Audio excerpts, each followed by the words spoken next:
날씨가 추워서 입이 나오시네. 오늘은 좀 짧게 개요적인 것만 설명을 드리고 11장, 12장 공부하시도록 하겠습니다. 지금 로마서 전체 구조를 좀 이해하실 필요가 있어요. 1장에서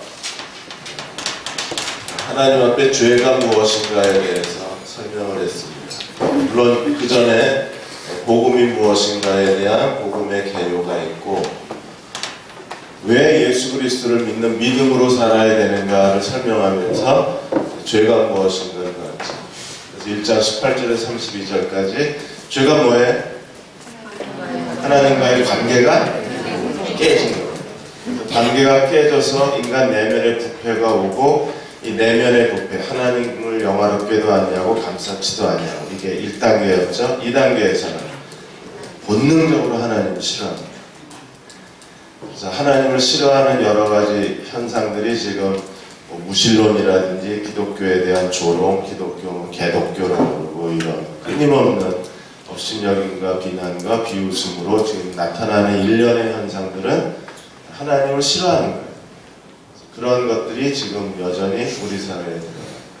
하나님이 어떻게 하셨어요? 인간을 거대한 죄의 두 개의 수용소에 가두어 두셨는데, 하나가 더러운 율법. 지금 서울대학에도 성추행 사건, 고대에도 성추행 사건으로 인해서 가장 학생들을 사랑해야 될 교직자들도 이런 성추행으로 형편없이 이제 무너져가는 사회 현상들이 하나의 거대한 수용소, 또 하나의 거대한 수용소가 인간관계의 그런 타락과 열등감, 비교의식, 거기에 대한 시기심, 이런 인간 내면의 자기 욕망의 수용소가 이렇게 두 개의 수용소가 있었어요. 이런 죄에서 하나님 우리를 구원하시는 데 있어서 지금 전체적인 로마서의 주제가 뭐냐면 행위의 법과 믿음의 법의 차이. 행위의 법이냐 믿음의 법이냐, 어떤 그 접근으로 우리가 접근해 가느냐, 이게 유대인과 이방인의 차이가 됩니다. 1단계에서는 구원을 받는 데 있어서, 우리가 구원에 있어서 행위의 법이 무엇이었습니까? 유대인들의 허상이 뭐였어요? 유대인들은 자기네들이 할례받은 백성이라는 걸 자랑하고 율법을 가졌다는 종교적 허상주의에 빠졌어요. 그러니까 우리도 지금 유대인의 행위의 법과 믿음의 법이 지금 현대 교회에도 이 현상이 일어나요. 사람들이 예수 믿고 구원받는 것을 행위의 법의 측면에서 이해를 하면, 그 사람들은요, 그리스도를 믿는 게 아니라 자기 의를 추구하는 사람들. 그래서 주일 성수, 11조 철저, 주의 종 잘 섬기기, 봉사 많이 하기. 당연히 해야죠. 근데 이게 다예요. 여기에 매여 있는 거. 이걸 우리가 행위의 법이라고 해요. 그래서 아브라함을 이 2장에서 4장까지 바울이 논증한 게 뭐냐면 유대인들의 이 행위의 법의 허상을 고발한 거죠. 유대인의 나음이 뭐냐, 율법을 가졌다는 게 뭐냐, 아브라함의 자손이라는 게 뭐냐, 이런 거에 설명을 하면서 예수 믿는다는 건, 하나님의 언약의 백성이 됐다는 건 이런 율법과 행위의 표면적 신앙의 행위에 있는 게 아니라, 예수 그리스도를 믿는다는 건 뭐예요? 그리스도를 믿는다는 건 아브라함에서 찾아낸 게 뭡니까? 죽음과 부활이에요. 이 죽음과 부활의 교리를 알고 죽음과 부활을 자기의 삶에 적용하는 것, 이게 예수 믿는 거라는 거예요. 이게 구원이라는 거.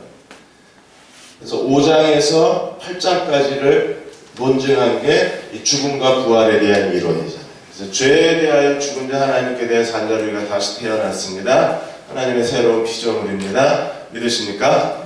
그래서 죄에 대하여 죽은 자 하나님께 대해 산자의 자아 실현하는 것, 이게 거룩이에요. 이게 성화예요. 그러니까 예수 그리스도를 믿음으로 칭의를 얻고, 그 다음에 예수 그리스도를 믿음으로 성화에 이르러야 되는데 우리가 칭의, 의롭다 하심 받는 것도 율법이 아니라 믿음입니다. 그렇죠? 그 다음에 성화에 이르는 것도 예수 그리스도를 믿는 믿음을 알고 믿음대로 살아야 되는데 그 믿음이 뭐예요? 그러니까 죄에 대하여 죽은 자 하나님께서 산 자가 되는 것. 그 다음에 죄에 대하여 죽은 자 하나님께서 산 자를 이루는 게 어떻게 되는 겁니까? 율법에 대해서 죽은 자가 되면 우리가 죄에 대해서 죽은 자가 된다. 이걸 설명한 게 7장이었죠. 그래서 죄에 대하여 죽은 자 하나님께 대해 산 자가 되려면 궁극적으로 어떤 사람이 돼야 돼요? 나는 죽고 그리스도는 살고. 이게 믿음이라는 거예요. 그러니까 단순히 표면적 그 사람이 주일 성수 얼마나 잘했냐. 그거 되게 중요한 겁니다. 그런데 그것만 가지고는 안 된다는 거예요. 근데 나는 죽고 그리스도가 살면, 나는 죽고 그리스도가 내 안에 사는 사람이면 주일 성수 하지 말라도 이 사람 주일 성수합니다. 왜요? 그리스도로 사니까. 11조 하지 말라도 이 사람은요 죽도록 11조 합니다. 11조가 뭐예요? 10의 2조, 10의 3조까지 합니다. 왜요? 내가 사는 게 그리스도니까. 또 이 사람은 뭐 하나님 앞에 봉사하는 거 그냥 교회에서 뭐 몇 년 동안 몇십 년 동안 뭘 했다가 아니라 이 사람은 아예 하나님 앞에 자기를 백지수표로 드린 사람이에요. 하나님 마음대로 나 쓰시라고. 내가 사는 것이 그리스도입니다. 그래서 이 사람은 모든 일에 충성되는 사람. 그래서 예수 믿는다는 건 단순히 이런 몇 가지 종교 행위를 다 했다고 믿음 좋은 사람이 되는 게 아니라 예수 믿는다는 건 뭐예요? 죽음과 부활의 교리를 알고 죽음과 부활의 교리를 잘 실현해서 궁극적으로 어떤 사람이 되는 겁니까? 나는 죽고 그리스도가 사는 사람으로 자기를 세우는 것, 이게 예수 믿는다는 거예요. 그래서 우리는 매일매일 어떻게 살아야 됩니까? 조경호는 죽고 조경호 인생 안에서 주님은 사시고. 그럼 우리 한 사람 한 사람이 다 나는 죽고 그리스도로 사는 사람이 되면 사람들이 우리를 볼 때 누구를 보겠어요? 조경호를 보는 게 아니라 그리스도를 보는 거죠. 그럼 주님을 보는 사람은 누구를 봐요? 나를 본 자는 아버지를 보았다. 예수님이 그렇게 말씀하셨잖아요. 그럼 우리는 세상에서 아버지를 보여주는 사람, 하나님의 거룩을 드러내요. 그러니까 예수 믿는다는 거의 핵심은 이런 행위의 법에 있는 게 아니라 핵심은 어디에 있어요? 믿음의 법에 있는 거예요.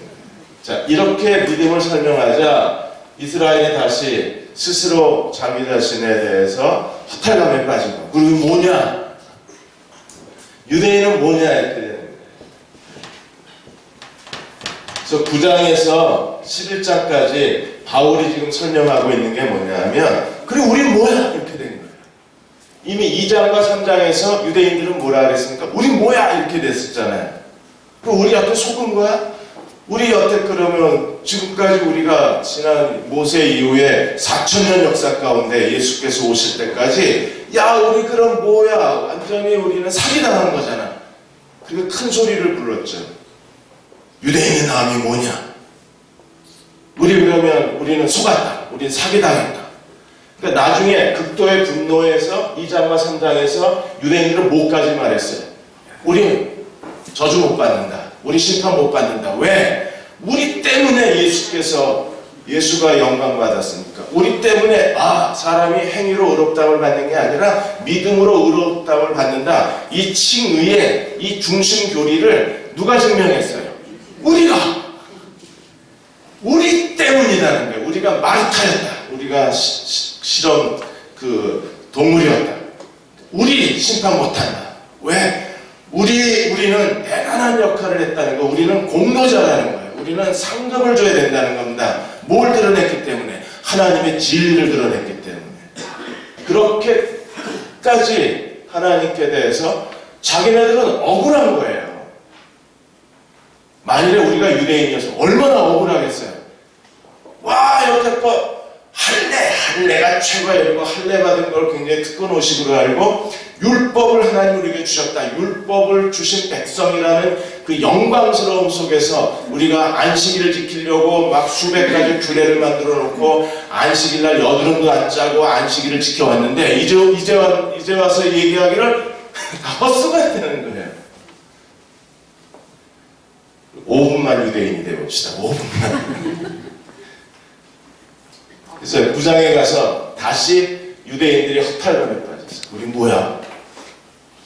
그럼 우리 여태껏 뭐 한 거야? 이렇게 된 거예요. 그래서 2장과 3장에서 유대인의 허무함을 다루고 유대인의 헛된 종교를 다루고 믿음을 설명했던 바울이 똑같은 패턴으로 9장에서 11장까지 이스라엘의 허무함을 다루고 다시 뭘 다루어요? 공동체를 다루는 거예요. 그래서 9장에서 이스라엘 백성들이 도대체 우리는 뭐냐고 말했을 때 바울이 9장에서 설명하고 있는 게 뭡니까? 아브라함의 자손이 다 아브라함의 자손이 아니라는 거예요. 누구에게 나와야 돼요? 이삭의 자손이 아브라함의 자손이라는 거예요. 계속 지금 바울은요 2장과 3장과 4장에서 계속 이스라엘의 고정관념을 뒤집어버려요. 율법 웃기지 말아요. 이방인도 율법 있다. 확 뒤집혔어요. 할래? 야, 너 율법 못 지켰지? 그래, 할래? 뭐 할래? 확 뒤집어버렸어.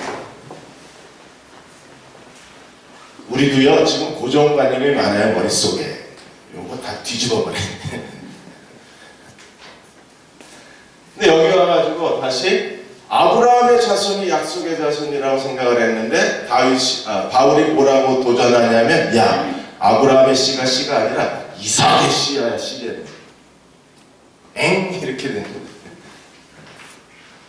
왜요? 실제로 하나님의 언약이 누구로부터 완성이 된 거예요? 내 씨, 이삭으로. 이삭이 누구의 모형입니까? 그리스도예요. 그렇기 때문에 그리스도의 자손이 아니면 아브라함의 언약의 자손이 아니라고 확 뒤집어버리는 거예요. 그러니까 너희가 예수 그리스도를 믿지 않으면 아브라함의 자손이 아니라는 거예요. 그리고 9장에서 이삭을 등장시키면서 여기에 누구를 등장시켰어요? 에서와 야곱을 등장시킵니다. 하나님이 에서는 사랑하고 야곱을 사랑하시고 에서는 버리셨다는 거예요. 여러분, 에서는 어떤 사람입니까? 하나님의 장자권을 긍휼히 여겨서 니들 버림받았다는 겁니다. 왜? 장자권을 무시했으니까. 니들은 에서와 같이 아브라함의 자손이지만 버림받은 거예요. 왜? 하나님의 언약에 대해서 알지를 못하는 거예요. 오늘 우리도 똑같아요. 우리가 에서같이 대충 믿으면요 버림받는 거예요. 버림받았다고 완전히 뭐 지옥 간다는 게 아니라 하나님께 대해서 믿음으로 살지를 못하고 어디에 빠졌어요? 종교적 허상주의에 빠진 거예요. 그래서 9장 30절에서 33절까지 뭐라 그랬습니까? 의를 좇지 아니한 이방인은 의를 얻고 의의 법을 쫓아갔던 이스라엘은 의에 이르지 못하고. 왜 이런 일이 일어나요? 이스라엘은 에서와 같이 그런 장자권입니다. 하나님의 축복을 받을 수 있는 권리를 가진 사람이었는데 그들은 스스로 소홀히 여기다가 버림을 받았고 장자권을 가지고 야곱이 이제 이방인의 대표가 된 거죠. 장자권의 대상이 아닌데 이방인은요 그리스도를 구함으로 그들은 하나님의 언약을 받는 거예요. 그래서 유대인과 이방인을 에서와 야곱으로 대조해서 그럼 어떻게 되느냐? 왜 이스라엘이 버림받았냐? 10장에서 하나님 말씀이 가까이 있었는데 니들이 하나님 말씀을 몰랐다는 거예요. 우리도 마찬가지입니다. 매일 이거 들고 다닙니다. 성경. 30년 예수 믿었으니까 30년 들고 다녔어요. 근데 말씀이 내게 가까워 내 입에 있겠는데 우리가 이걸 모르면 유대인같이 되는 거예요. 이해가 되셨죠? 그 얘기를 9장 10장에서 하는 거예요 지금.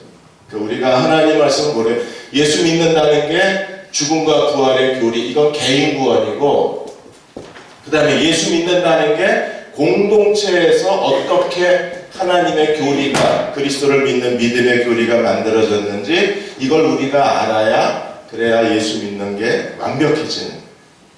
그래서 하나님이 어떻게 하셨습니까? 에베소 2장에 가시면 2장 11절에서 18까지 보시면 그리스도가 하신 일이 뭐였어요? 자, 유대인과 이방인의 역사에서 자, 지금까지는 유대인의 역사였습니다. 그러다가 그리스도가 십자가에 죽으셨죠? 그리고 예수님이 십자가에 죽으셨을 때 이 십자가를 통해서 이루신 게 뭐예요? 에베소 2장 11절 18절에서 유대인과 이방인을 하나님의 새로운 공동체로 만드셨어요. 그래서 하나님의 공동체는 유대인 플러스 이방인 공동체. 그래서 하나님이 이제는 유대인도 아니고 이방인도 아니고 예수 그리스도의 십자가를 통해서 하나님의 제3의 새로운 하나님의 민족을 만들어내십니다. 그래서 교회는 하나님의 새로운 민족이에요. 그 안에는 유대인과 이방인이 다 들어있는 거예요. 그러니까 유대인들은 이 하나님의 구원의 하나님의 섭리를 모르고 이 복음의 비밀을 깨닫지 못하고 우린 뭐야? 우린 버림받은 거야? 그럼 우리는 지금까지 우리 보러 어떻게 하라는 거야? 막 소리를 지른 거예요. 왜 소리를 질러요? 이미 그리스도의 십자가를 통해서 하나님이 어떤 일을 하셨는지를 이스라엘이 모르는 거예요. 유대인들이 이미 어디 들어가 있어요? 하나님의 새로운 공동체 안에 유대인과 이방인이 같이 들어가 있는 걸 이스라엘이 모르는 거예요. 그래서 하나님이 어떻게 하십니까? 구원이 어디로 넘어왔어요? 이방인에게. 왜요? 에서는 버림받는 거예요. 왜? 하나님의 구원을 소홀히 여겼다가 하나님께서 구원을 이방인으로 넘겨버리신 겁니다. 그런데 유대인을 버리신 게 아니라 하나님이 유대인과 이방인을 그리스도 안에서 한 새로운 민족으로 만들고 난 뒤에 이방인으로 구원을 넘겨버리신 거예요. 이게 하나님의 국민입니다. 하나님은 하나님 말씀이 패하지 않아요. 그래서 9장에서 뭐라고 했어요? 하나님 말씀은 패하지 않는다. 이스라엘과 더불어 맺은 언약을 하나님 버리지 않으세요.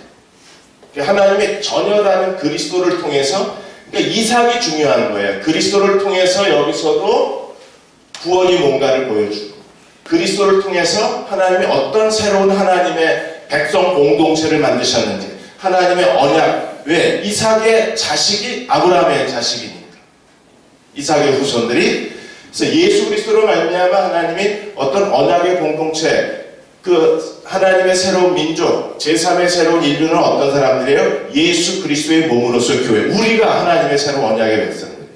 그리고 우리는 이미 유대인과 이방인이 결합된. 그래서 크리스토스톰이 말한 것처럼 은과 납이 결합해서 새로운 물질을 만들어내듯이 하나님이 전혀 하나가 될 수 없는 유대인과 이방인을 한 민족으로 만드셨다 그러죠. 다 잊어버리신 표정.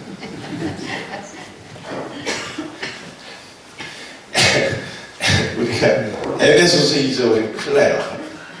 잃어버린 애를 찾아서 에베소서는 잊어버렸어요. 이게 예수 믿는 거야. 이거 아는 게. 교회가 열심히 다니는 건 행위의 법이에요. 교회가 뭔지를 알고 믿어야 이게 믿음의 법이에요. 그래서 이미 유대인과 이방인이 하나 들어왔고 하나님이 구원을 이방인에게 넘겨버리셨어요. 왜요? 오늘 11장에서 그 이유를 설명하시는 겁니다. 하나님이 시기의 법칙. 시기를 내서 유대인들이 하나님께로 돌아오라. 접붙임의 법칙. 하나님이 이방인을 접붙였고 이스라엘은 원가지를 아끼지 아니고 잘라내셨어요. 버렸습니까? 아니요. 이미 교회가 뭐예요? 유대인과 이방인이 연합되어 있는 거잖아요. 그러니까 못 버려요. 이스라엘을 버리고 싶어도 못 버려요. 근데 원가지를 잘라내셨다가 하나님이 어떻게 하십니까? 다시 붙이시는 거예요. 그게 이제 종말의 사건들입니다.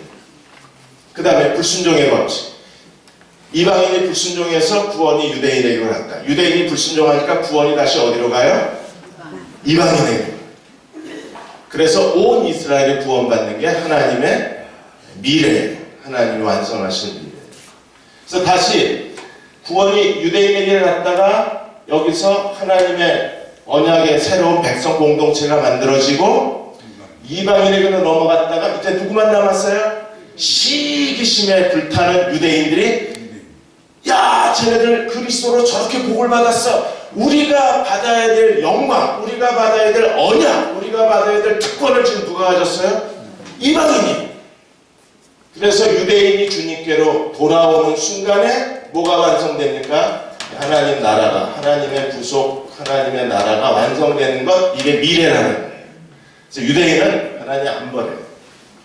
얘네들은 지금 뭘 모르니까. 그러면 이방인이 다 구원받고 이방인의 교회가 하나님의 언약의 백성의 공동체고 이방인이 하나님의 새로운 특별 선택받은 민족 언약으로 들어 우리 뭐야! 이렇게 소리를 질렀는데 그들은 뭘 모르고 있어요? 하나님의 비밀을 모르는. 그래서 우리는 개인적으로 죽음과 부활에 연합했을 뿐 아니라 예수 믿는다는 것 또 하나의 중요한 측면이 뭡니까? 우리는 그리스도의 몸으로서 하나님의 언약 백성의 공동체 교회를 갖고 있다는 거예요. 두 개를 잡아요. 하나는 죽음과 부활의 교회, 하나는 예수 그리스도의 몸으로서의 교회. 이 두 가지를 잡는 사람들이 믿음의 법에 살아요.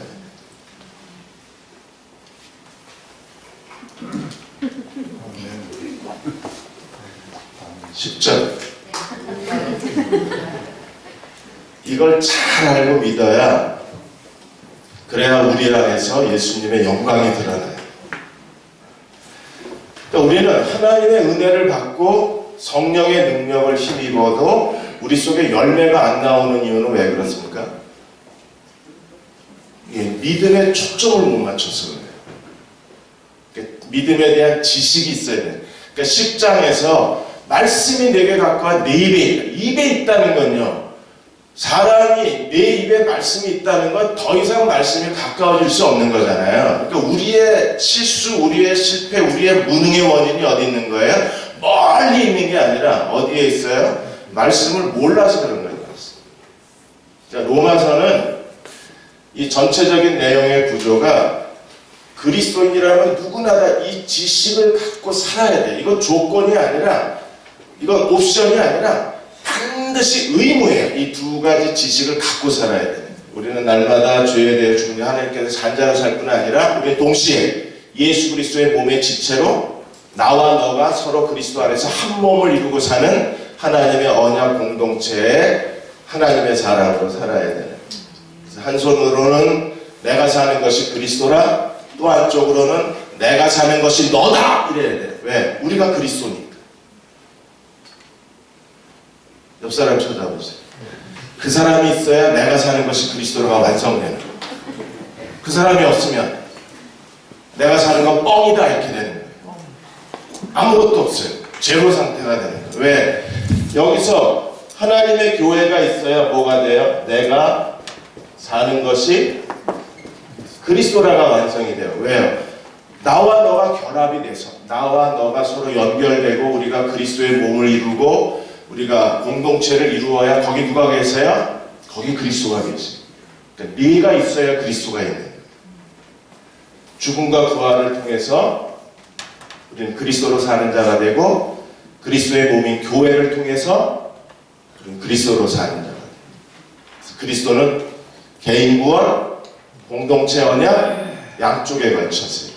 그래서 1장에서 8장까지는 개인 구원, 9장에서 15장까지는 공동체 언약. 이걸 가르치죠.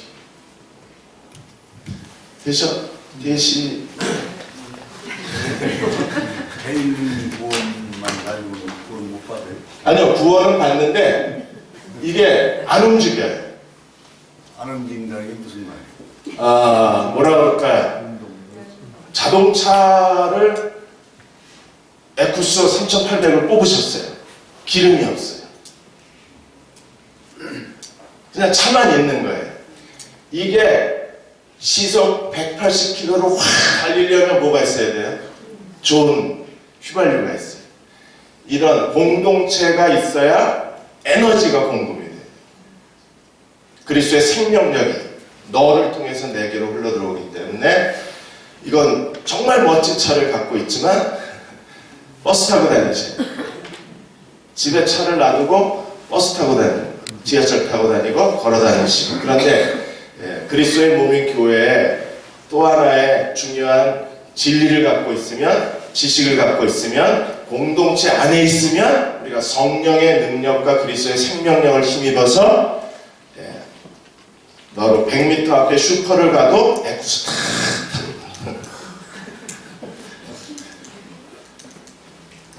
또 질문 있으시나요? 두 개가 같이 가야 항상. 왜? 그리스도가 우리 안에 계시고 내 안에 계시고 우리 안에 계시고 항상 이중적인.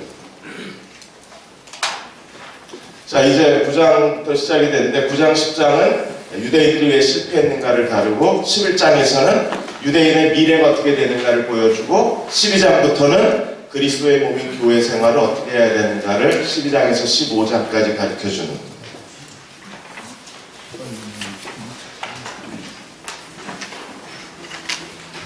이렇게 쉽게 설명을 드렸는데 그냥 굉장히 쉬운 교리예요.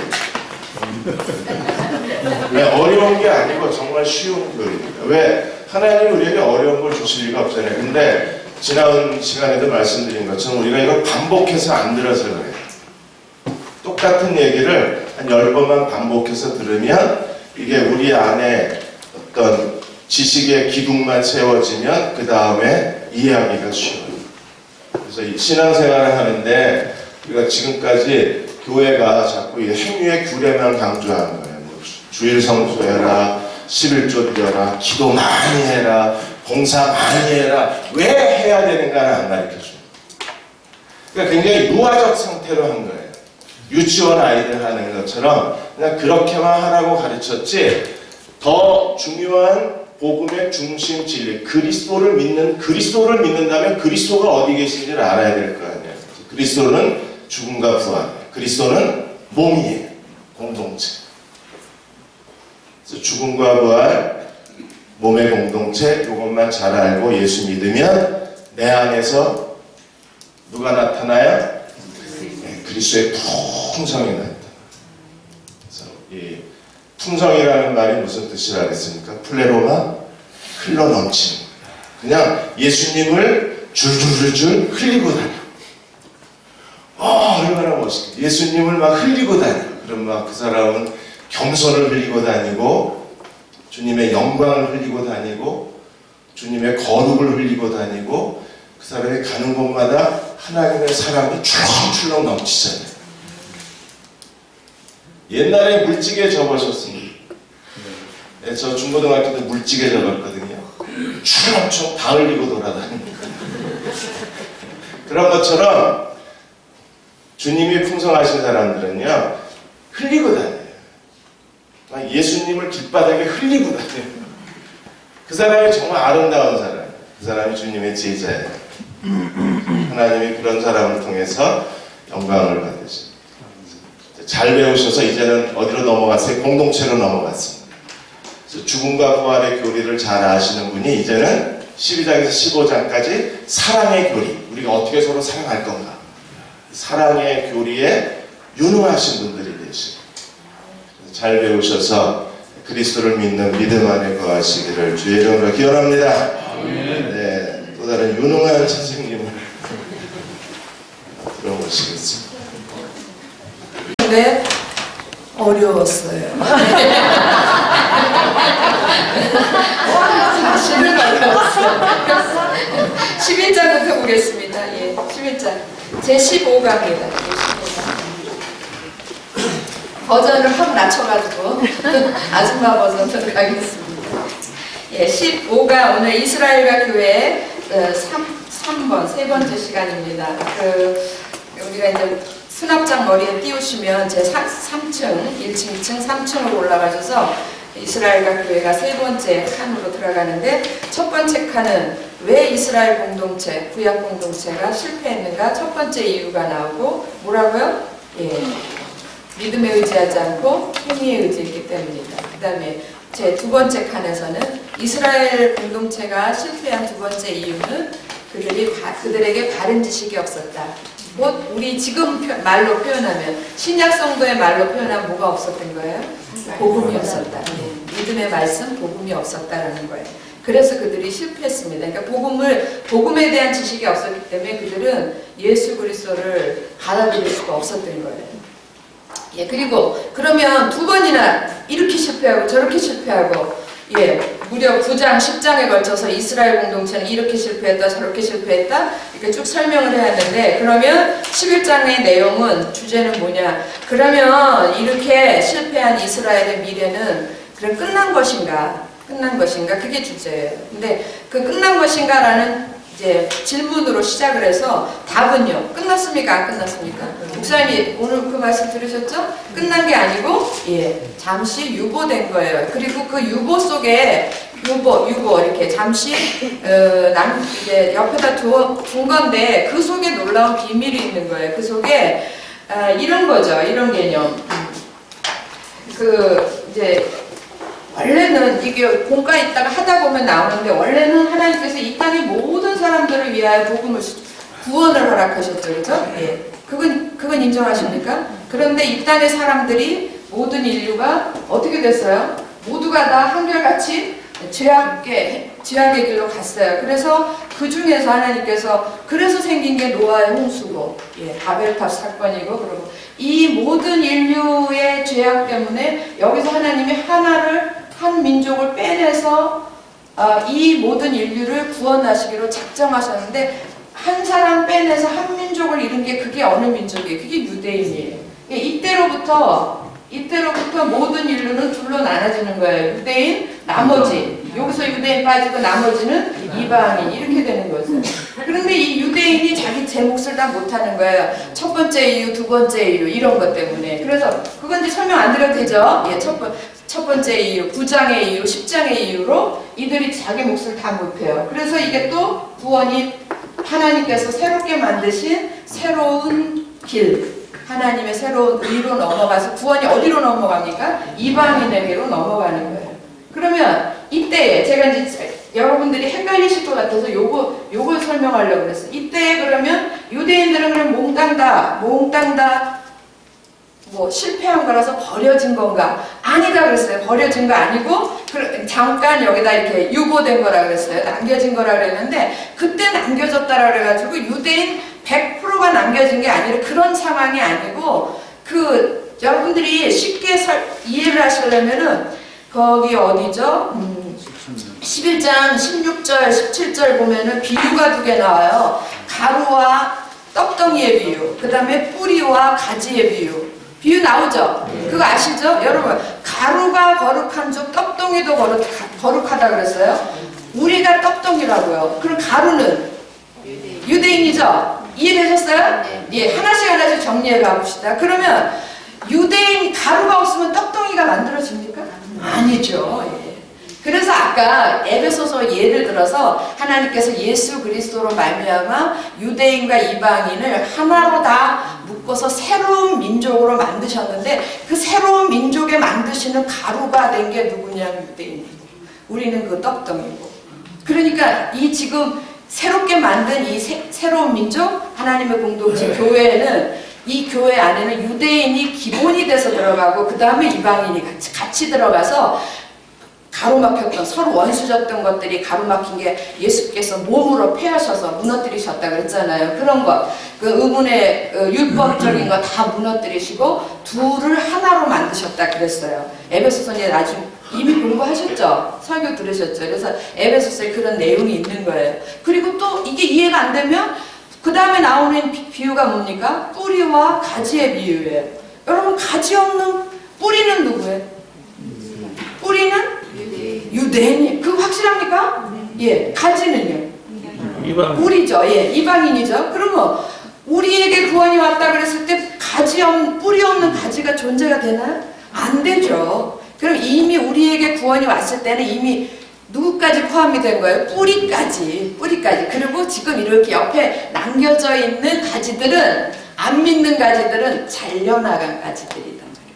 그 잘려나간 가지들이 지금 기다리고 있는데 언제까지 기다리냐면 그 사람들을 또 우리가 유대인이라고 그래. 이해가 안 되면 여기는 원유대인, 여기는 잘려나간 유대인. 그러면 이해가 되겠죠? 언제까지? 이방인의 무슨 수가 차기까지? 충만한 수가 차기까지 이들이 기다리고 있다가 이방인의 충만한 수가 차면 그때 그 구원의 공은 어디로 다시 넘어가요? 유대인으로. 그래서 나머지 있는 모든 사람들까지 몽땅 다 구원하는 게 하나님의 뜻이에요. 하나님의 계획이고 하나님의 목적이고 하나님의 뜻이고 다 같은 말이에요. 그래서 어떤 때 기분에 따라서 하나님의 목적입니다. 하나님의 또 어떤 때는 하나님의 뜻입니다. 어떤 때는 하나님의 계획입니다.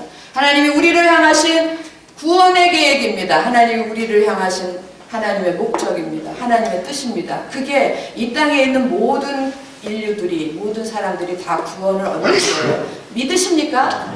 그런데 다 믿지는 않는다라는 거죠. 그 다 믿지는 않는 부분에 뭐가 작동하냐면 지난번에 장로님이 질문하신 자유의지가 작동하는 거예요.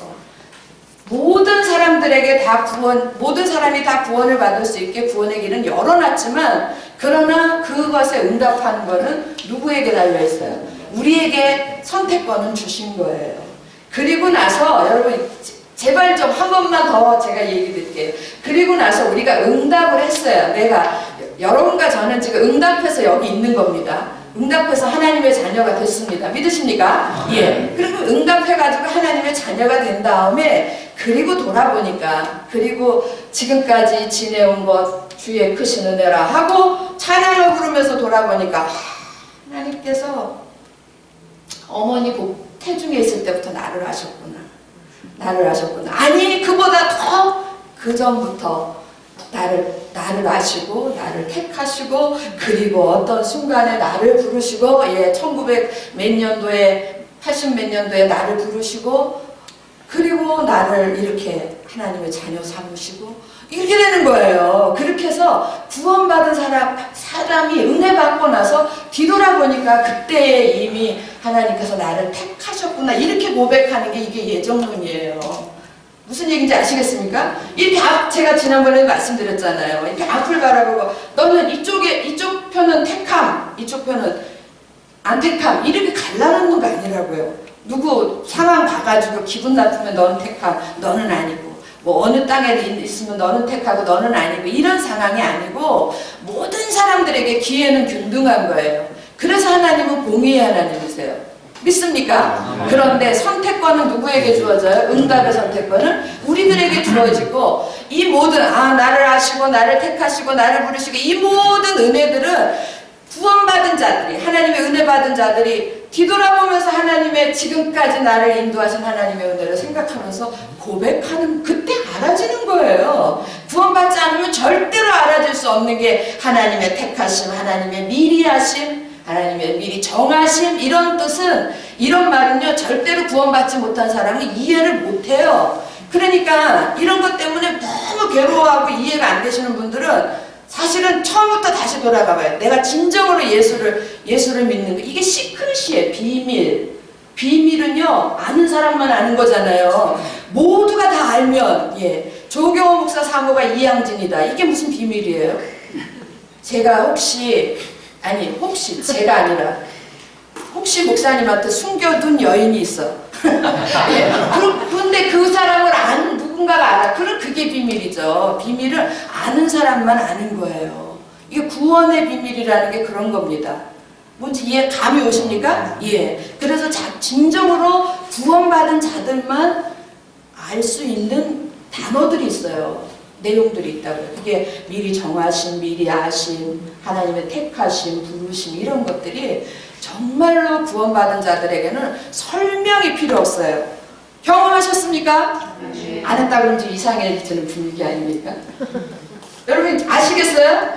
미리 정하시고, 하나님이 나를 미리 하셨다, 미리 정하셨다, 하나님 나를 택하셨다, 이런 거가 누구 설명 안 들어도 여러분이 다 이해가 되십니까? 그거는 구원이 있다라는 확실한 증거예요. 구원이 없는 사람은요, 이게 사람의 말로서 설명되어질 수 없는 거예요. 왜냐하면 하나님께 속한 것이기 때문에. 아무리 설명을 해도 네 들은 것 같은데 절대로 이해 못했어요. 그 다음 얼마 뒤에 오면 또 물어봐요. 똑같은 거 가지고 또 물어보고 거기서 헤어나지 못해요. 그러면 그런 사람들한테는, 여러분들이 이제 그런 분들하고 이렇게 가르칠 때는 자꾸 그걸 설명할 일이 아니라 처음부터 구원, 예수 그리스도의 구원의 첫걸음부터 들어가요. 정말 당신이 예수 그리스도를, 자기 자신이 죄인인 거를 그렇게 인정하십니까? 그리고 예수님만이 구원주인 것을 믿으십니까? 이러면서 복음을 전해야 돼요. 그러면 이제 그분이 진정으로 복음을 듣고 깨달았을 때에, 그때는 설명 안 해도 다 아는 거예요. 알겠죠? 이러면은 네, 이렇게 얘기한다니까요. 그때 필요한 단어는 알겠죠? 아시죠? 이런 단어로 끝나는 거예요. 설명이 필요 없어요.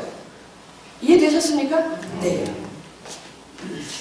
자, 이제 퍼뜩퍼뜩 가겠습니다. 자, 15가 이스라엘과 교회 3번. 그러면 이스라엘의 미래는 어떻게 되는가? 그 제 위에 딸락 보세요. 이스라엘은 어떻게 될까? 바울은 이스라엘 미래에 대해 말한다. 두 개의 질문과 대답으로 11장이 구성되었다. 첫 번째 질문. 하나님이 자기 백성을 버리셨느냐? 예. 1절에 있죠. 그러므로 내가 말하노니 하나님이 자기 백성을 버리셨느냐? 그랬더니 뭐라 그랬어요? 그럴 수 없느니라. 지금 11장 펴놓고 계십니까? 네. 두 번째 질문은 저희가 넘어지기까지 실족하였느냐? 예. 아니다 그랬어요. 그래서 궁금한 거예요. 그러면 이렇게 실패한 이스라엘의 미래는 어떻게 되는가? 여러분 아시죠? 어떻게 돼요? 이스라엘의 미래는 유대인은 지금은 잠깐 유보돼 있고 언젠가는 다시 하나님께서 부르실 것이다. 예. 구원의 길로 인도하실 것이다. 아셨어요? 근데 그때가 언제예요? 그때가 언제예요? 여기 있잖아요. 그때가 언제예요? 예, 이방인의 무슨 수? 충만한 수가 들어오기까지. 이방인의 충만한 수가 들어오기까지. 예, 그러고 나면 이방인한테 유대인에게 넘어간다 그 얘기예요. 지금 제가 설명할 게 지금 문제에 다 있습니다. 자, 1번 그 스타일 한 줄만 보고 가겠어요. 스타일. 그러므로 유대인과 이방인은 하나님의 구속사에서 서로에게 서로 중요한 역할을 하는 거예요. 알겠죠? 예. 그래서 이거 보세요. 유대인도 참 웃겨요. 모든 인류, 예, 이방인의 근원입니다. 모든 인류가 없었다면 자기네들이 어떻게 선택된 민족이 됐겠어요. 그러니까 이방인이 있어서 유대인이 있고, 유대인이 있기 때문에 이방인의 구원이 있고, 예, 이것 때문에 또 유대인이 또 구원을 받고 서로에게 이렇게 중요한 역할을 하는 구조가 유대인과 이방인인데, 그런데 구약시대에는 이 둘이가 원수로 살았다고요. 원수로 같이 지냈던 거예요. 이건 잘못된 거죠. 예, 서로에게 중요한 역할을 한다. 구원은 유대인에게서 시작하여 이방인에게로 넘어가고 다시 유대인을 향하고 있다. 이제 이해되셨습니까? 예, 이렇게 쭉 읽어도 이제 이해를 하실 수 있어야 돼요. 문제 1번으로 오겠습니다. 1번 문제 같이 읽겠습니다. 시작. 바울이 놀람과 감탄으로 네네, 바울이 그냥 33절에서 36절 바울이 하나님께 대한 찬양을 하는데, 특별히 36절에 대해서 어떻게 하나님을 표현하냐면 이렇게 표현해요. 36절, 이는 만물이 누구에게서 나오고 주에게서 하나님께로부터 나오고 주로 말미암고 주에게로 돌아감이라. 이거는 만물의 창조자가 누구시다? 여호와 하나님. 그 다음 만물의 주관자가 누구시다? 여호와 하나님. 그런 표현이에요. 그에게 영광이 세세 있을지어다. 할렐루야. 이렇게 바울은 아주 하나님을 예배합니다. 하나님 이런 분이십니다. 하나님은 만물의 창조자이시며 소유자이시다. 그 하나님께서, 여러분, 만물의 창조자이시고 만물의 소유자이신 그 하나님께서 잠깐만요. 우리가 이 대목에서 잠깐 감사하고 넘어가야 돼요. 만물을 창조하시고, 만물 이러면요, 이렇게 물건만 생각하지 마시고 온 우주를 생각하시라고요. 지구의 한국이 전 지구의 한국 지도가 점 같아요. 점. 그런데 온 우주에 우리들의 존재는 뭐 같아요? 점도 안 돼. 점도 표현이 안 되는 그런 존재를 위해서 하나님이, 그런 우리들을 위해서 하나님께서 놀라운 구속사를 섭리해 가고 있으시단 말이에요. 구속사를 계획해 가지고 끌어가고 계시다라는 거예요. 예? 그걸 좀 제가 유식한 말로 구속사를 섭리해 가고 계셨다 이렇게 얘기해요. 이런 단어 쓰지 말라고 그러세요. 이런 표현 너무 힘들어요. 하나님께서 우리 모두를 구원하시기 위해서 하나님이 구원의 계획을 가지시고 우리를 구원의 길로 인도하고 계시는 거예요. 저와 여러분뿐만 아니라 이 땅에 있는 모든 인류, 우리는 우리만 구원받았으면 좋겠습니까? 예? 아니죠? 이 땅에 있는 모든 인류가 구원받아야 돼요. 그리스도인이 정말 그리스도인이 되려면 마음을 활짝 열고 생각도 활짝 열어야 돼요. 우리 나만 구원받았으면, 내 가족만 구원받았으면, 우리 교회만 잘 됐으면, 아니 그러시면 안 됩니다. 확 머리로 확 열고요, 가슴을 확 열어서 하나님이 가지고 있는 그 생각의 넓이까지 가야 돼요. 그리고 하나님이 가지고 계신 그 마음을 이해하려고 노력하셔야 돼요. 그래서 하나님 마음속에는요, 이 땅에 있는 모든 인류가 다 담겨져 있다고요. 그러니까 여러분, 만물의 창조자이시고 만물의 소유자이신 그분이 점도 안 되는 우리들을 위해서 그 인류들을 위해서 그 구속사를 만드시고 계획하시고 그거를 지금도 끌어가고 계신 걸 믿으십니까? 그런 하나님이에요. 그래서 그런데 그 과정 중에 이런 비밀들이 있다라는 게 이게 비밀이라는 거예요. 여러분 이것도 너무 웃겨요. 이것도 구원받지 못한 사람들은 앞만 설명해도 헷갈려. 두 칸만 넘어오면 몰라요. 그런데 이 구원받은 사람들이 희한하게 알아요. 희한하게 이거를 설명을 하면 아주머니들도 아시고요. 예. 할머님들도 아시고요. 다 알아. 애들도 알고요. 구원만 받으면 알 수 있는 겁니다. 자, 근데 이렇게 만들어져 가는 과정 중에 뭐가 있었냐면 모든 인류의 실패가 있었죠. 모든 인류들이 하나님의 뜻에 불순종한 실패가 있었죠. 그 다음에 유대인도 그래서 이렇게 넘어왔고 유대인도 또 뭐 했습니까? 하나님의 뜻에 어떻게 했어요? 실패했죠. 예. 불순종해서 실패했어요. 그래서 이게 유대인 이방인에게 넘어오고 지금 우리들인 이방인들도 제대로 지금 잘 못하고 있다고요. 그런데 하나님께서 기다리고 계시는 거예요. 이방인의 충만한 수가 차기까지. 그러면 이 공이 또 어디로 가요? 유대인으로 다시 가는 거예요. 이런 어떻게 보면요 실패 그 다음에 또 나와요. 불순종으로 간다라는 거예요. 우리들의 실패 속에서 하나님은 끊임없이 우리들의 실패에도 불구하고 끊임없이 새로운 길로 방법을 만들어가고 계신 하나님. 할렐루야. 진짜 이 대목에서 은혜 안 못 받으면 좀 이상한 거예요. 예. 정말 그러면 양채 그리스도인입니다. 그 크시고 넓으신 하나님께서 나 같은 티끌만도 못한 사람을 위해서 이런 일들을 이루고 계시는 거예요. 여러분 이게 유대인에게서 이쪽으로 넘어오고 하나님이 그 실패를 가지고 우리에게 구원의 문을 허락하지 않았더라면 저와 여러분에게 영생은 없는 겁니다. 그러나 하나님께서 언제나 또 새로운 길을 만드시고 새로운 기회를 주시고 할렐루야. 성서지리 하면서 제가 많이 느끼는 게 하나님은 실패한 당신의 자녀들에게 끊임없이 새로운 기회를 주고 있다는 걸 제가 보고 느끼는 겁니다. 정말 그래요. 하나님은 이스라엘의 그 불순종을 계속해서 하나님께서 새로운 기회로 길을 또 여시고 그러다가 안 되니까 이제 받으시는 거예요. 자, 2번. 하나님이 자기 백성을 버리지 않는다는 사실에 대한 바울의 증거는 무엇인가? 세 가지로 나와요. 우선 바울 자신이에요. 자, 11장 1절. 그러므로 내가 말하느니 하나님이 자기 백성을 버리셨느냐? 그럴 수 없느니라. 그 다음에 뭐라 그래요? 나도 이스라엘이요 아브라함의 씨에서 난저요 베냐민 지파라 그랬어요. 날 봐라. 만약에 유대인을 다 버린 거라면 나도 버림받아야 되는데 나 버림받지 않았지 않냐? 그러니까 내가 증인이다. 그렇게 얘기하는 거예요. 그 다음에 엘리야를 통해서는 뭐라 그랬었어요? 4절입니다. 4절. 11장 4절 같이 한번 읽어보겠습니다. 시작. 그에게 하신 대답이 무엇이냐? 내가 나를 위하여 바알에게 무릎 꿇지 아니한 사람 몇 명? 7,000명을 어떻게 남겨두었다. 이렇게 남겨둔 거예요. 엘리야 시대 때도 몽땅 다 바알에게 무릎 꿇지 않았다 이거예요. 하나님을 향하여 믿음을 가진 자 7,000명이 있었어요.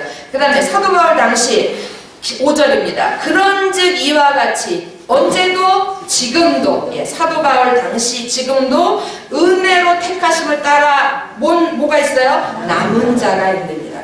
남은 자가 있다는 거예요. 그러니까 모두가 다 넓은 길로 가고 모두가 다 멸망의 길로 가는 것 같이 보여도 그렇지 않다라는 거예요. 하나님은 절대로 유대인도 버리시지 아니하시고 이방인도 버리지 아니하신다. 아멘. 이런 거 아니면 저희가 어떻게 살아있겠습니까? 그 밑에 설명 보겠습니다. 그러면 왜 유대인들은 저렇게 안 믿고 저렇게 버티지? 그걸 설명하는 거예요. 다만 지금까지 이스라엘이 복음을 거부하고 안악해지는 것은 하나님이 그들을 혼미한 심령에 남겨두셨기 때문에 그래요. 그래서 여러분 그 말씀이 어디에 있습니까? 8절 한번 보겠습니다. 8절. 찾으셨어요? 같이 읽겠습니다. 시작. 기록된 바 하나님이 오늘까지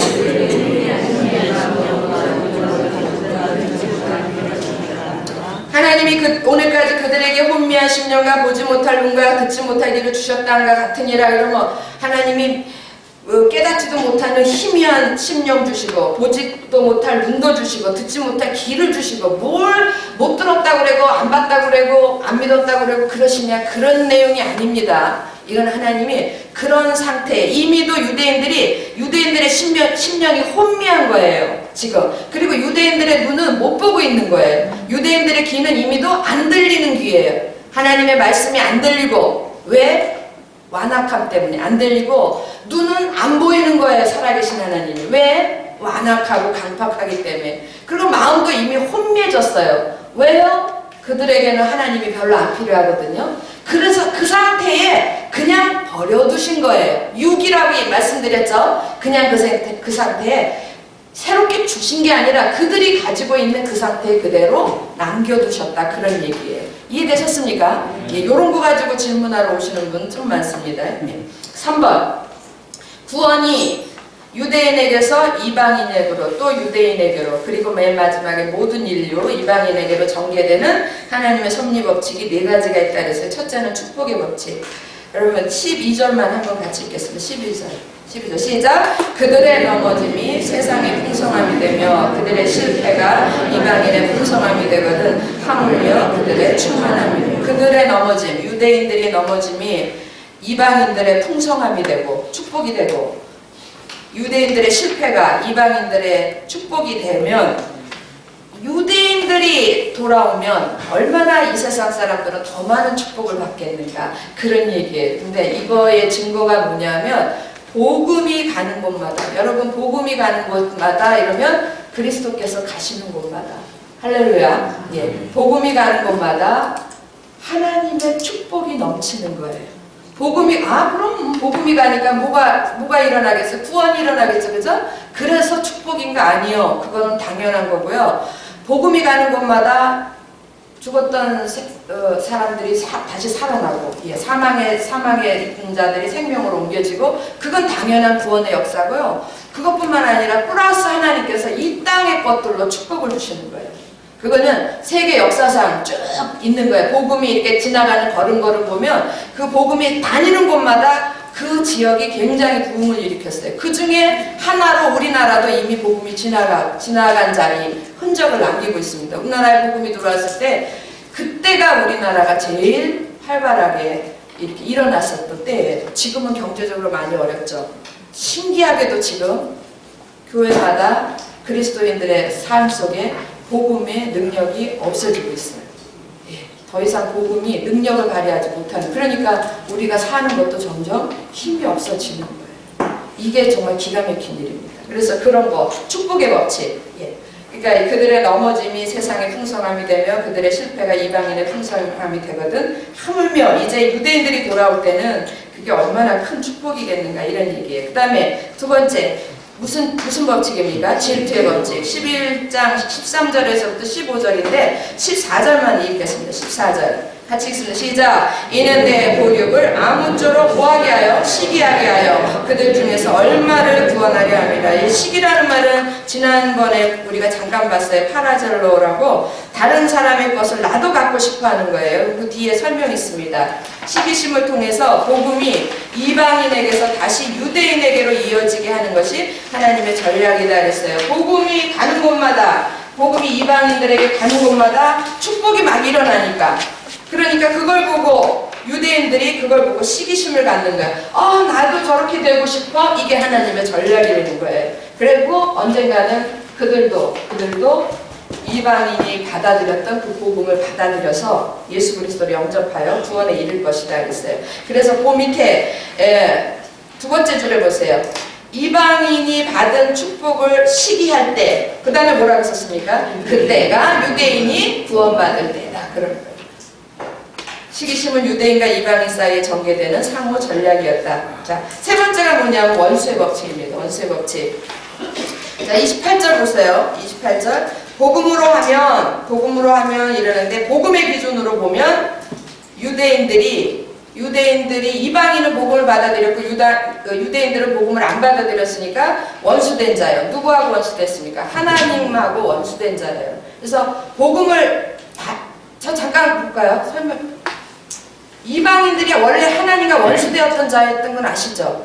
로마서 5장에 우리가 아직 연약할 때, 우리가 아직 죄인 되었을 때, 우리가 아직 뭐 할 때? 원수되었을 때에 하나님께서 우리에게 은혜를 주셔서 구원의 복음을 주셔서 우리가 예, 복음에서 구원을 얻었다 이렇게 돼 있습니다. 원래 이방인들이 하나님과 원수가 되었던 자인데 그런데 그들이 복음을 받아들임으로 하나님과의 원수가 풀린 거예요. 근데 그 복음 때문에 지금 유대인들은 누구하고 원수가 돼 있습니까? 하나님과. 자기들의 신인 하나님과 지금 원수가 되어 있는 거예요. 그 말이에요. 그래서 예, 이 18절이 그 말입니다. 복음의 기준으로 보면 그들이 유대인들이 이방인들로 말미암아 하나님과 원수된 자가 되고 택하심으로 하면 하나님의 택하심으로 하면 조상들 누구로 말미암아 아브라함으로 말미암아 뭘 입은 자라 사랑을 입은 자라.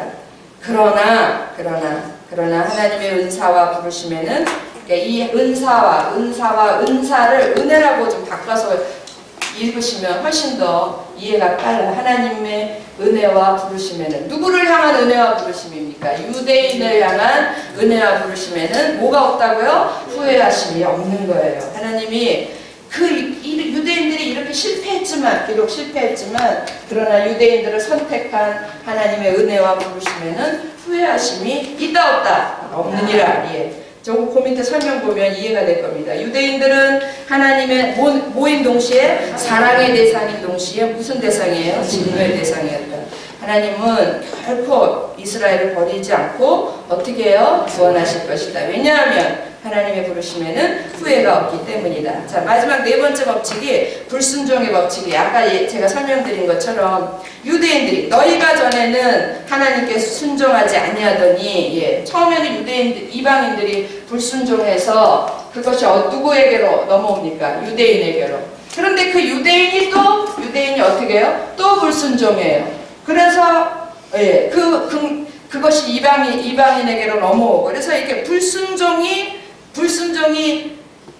이방인의 불순종이 유대인의 축복이 됐고 또 유대인의 불순종이 이방인의 축복이 됐고 그래서 이게 긍휼을 입은 자다라는 말은 정말 거기 있잖아요. 그 30절에 너희가 전에는 하나님께 순종치 아니하더니 이스라엘에 순종하지 아니함으로 이제 뭘 입었는지라 긍휼을 꼭 심판받아야 되는데 꼭 벌받아야 되는데 그 벌받는 거를 면하게 됐다 그 얘기예요. 그래서 긍휼을 입었는지라 이와 같이 이 사람들이 순종하지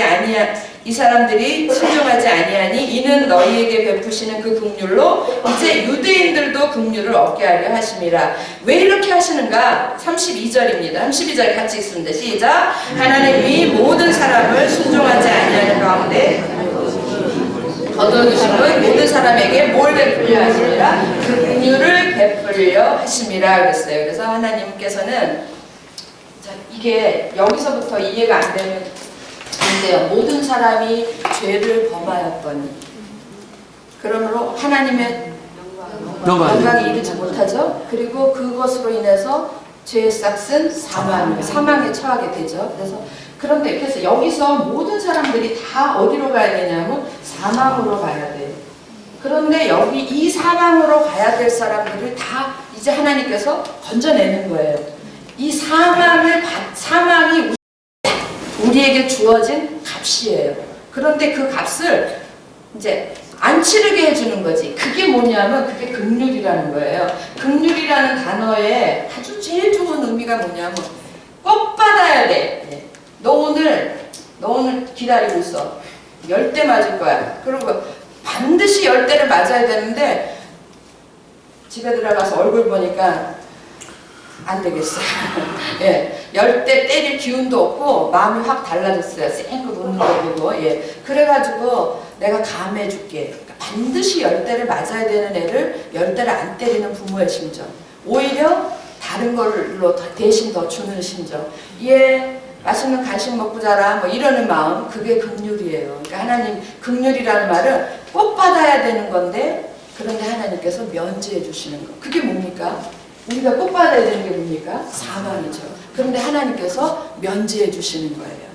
어떻게 면제해 주셨을까? 왜 면제해 주셨을까? 그건 하나님이 다 만들어 놓은 거예요. 그건 하나님 마음이에요. 그래서 그게 긍휼이에요. 그래서 우리는 긍휼을 입은 자라 그래요. 이해되셨습니까? 예. 그리고 은혜는요. 은혜라는 단어는 이거하고 또 다른 반대의 개념이죠. 은혜는 도저히 받을 수 없는 자한테 주신 거. 여러분이 어떻게 하나님의 그 새 생명을 우리가 어떻게 하나님의 새 생명을 받을 수 있습니까? 존재가 다른데 존재도 다르고 죄 가운데 행했던 우리가 어떻게 하나님의 그 새 생명을 받을 수가 있어요? 우리가 어떻게 하나님을 닮아갈 수 있어요? 우리가 어떻게 하나님처럼 변화될 수 있어요? 제가 지금 칭의, 성화, 구원, 영화 다 얘기했어요. 우리가 어떻게 하나님의 자녀가 될 수 있어요? 우리가 어떻게 하나님을 닮을 수가 있어요? 우리가 어떻게 하나님처럼 그렇게 될 수가 있어요? 이거는 도저히 받을 수 없는 건데 받으셨죠? 네. 뭡니까? 은혜. 그래서 우리 구원 속에는 이런 하나님의 긍휼과 은혜가 같이 작용을 해서 우리의 구원이 이루어지는 거예요. 너무 감사하죠? 예. 얼마 내시라고요? 감사하고? 아직 여기는 학습이 덜 됐네. 500원.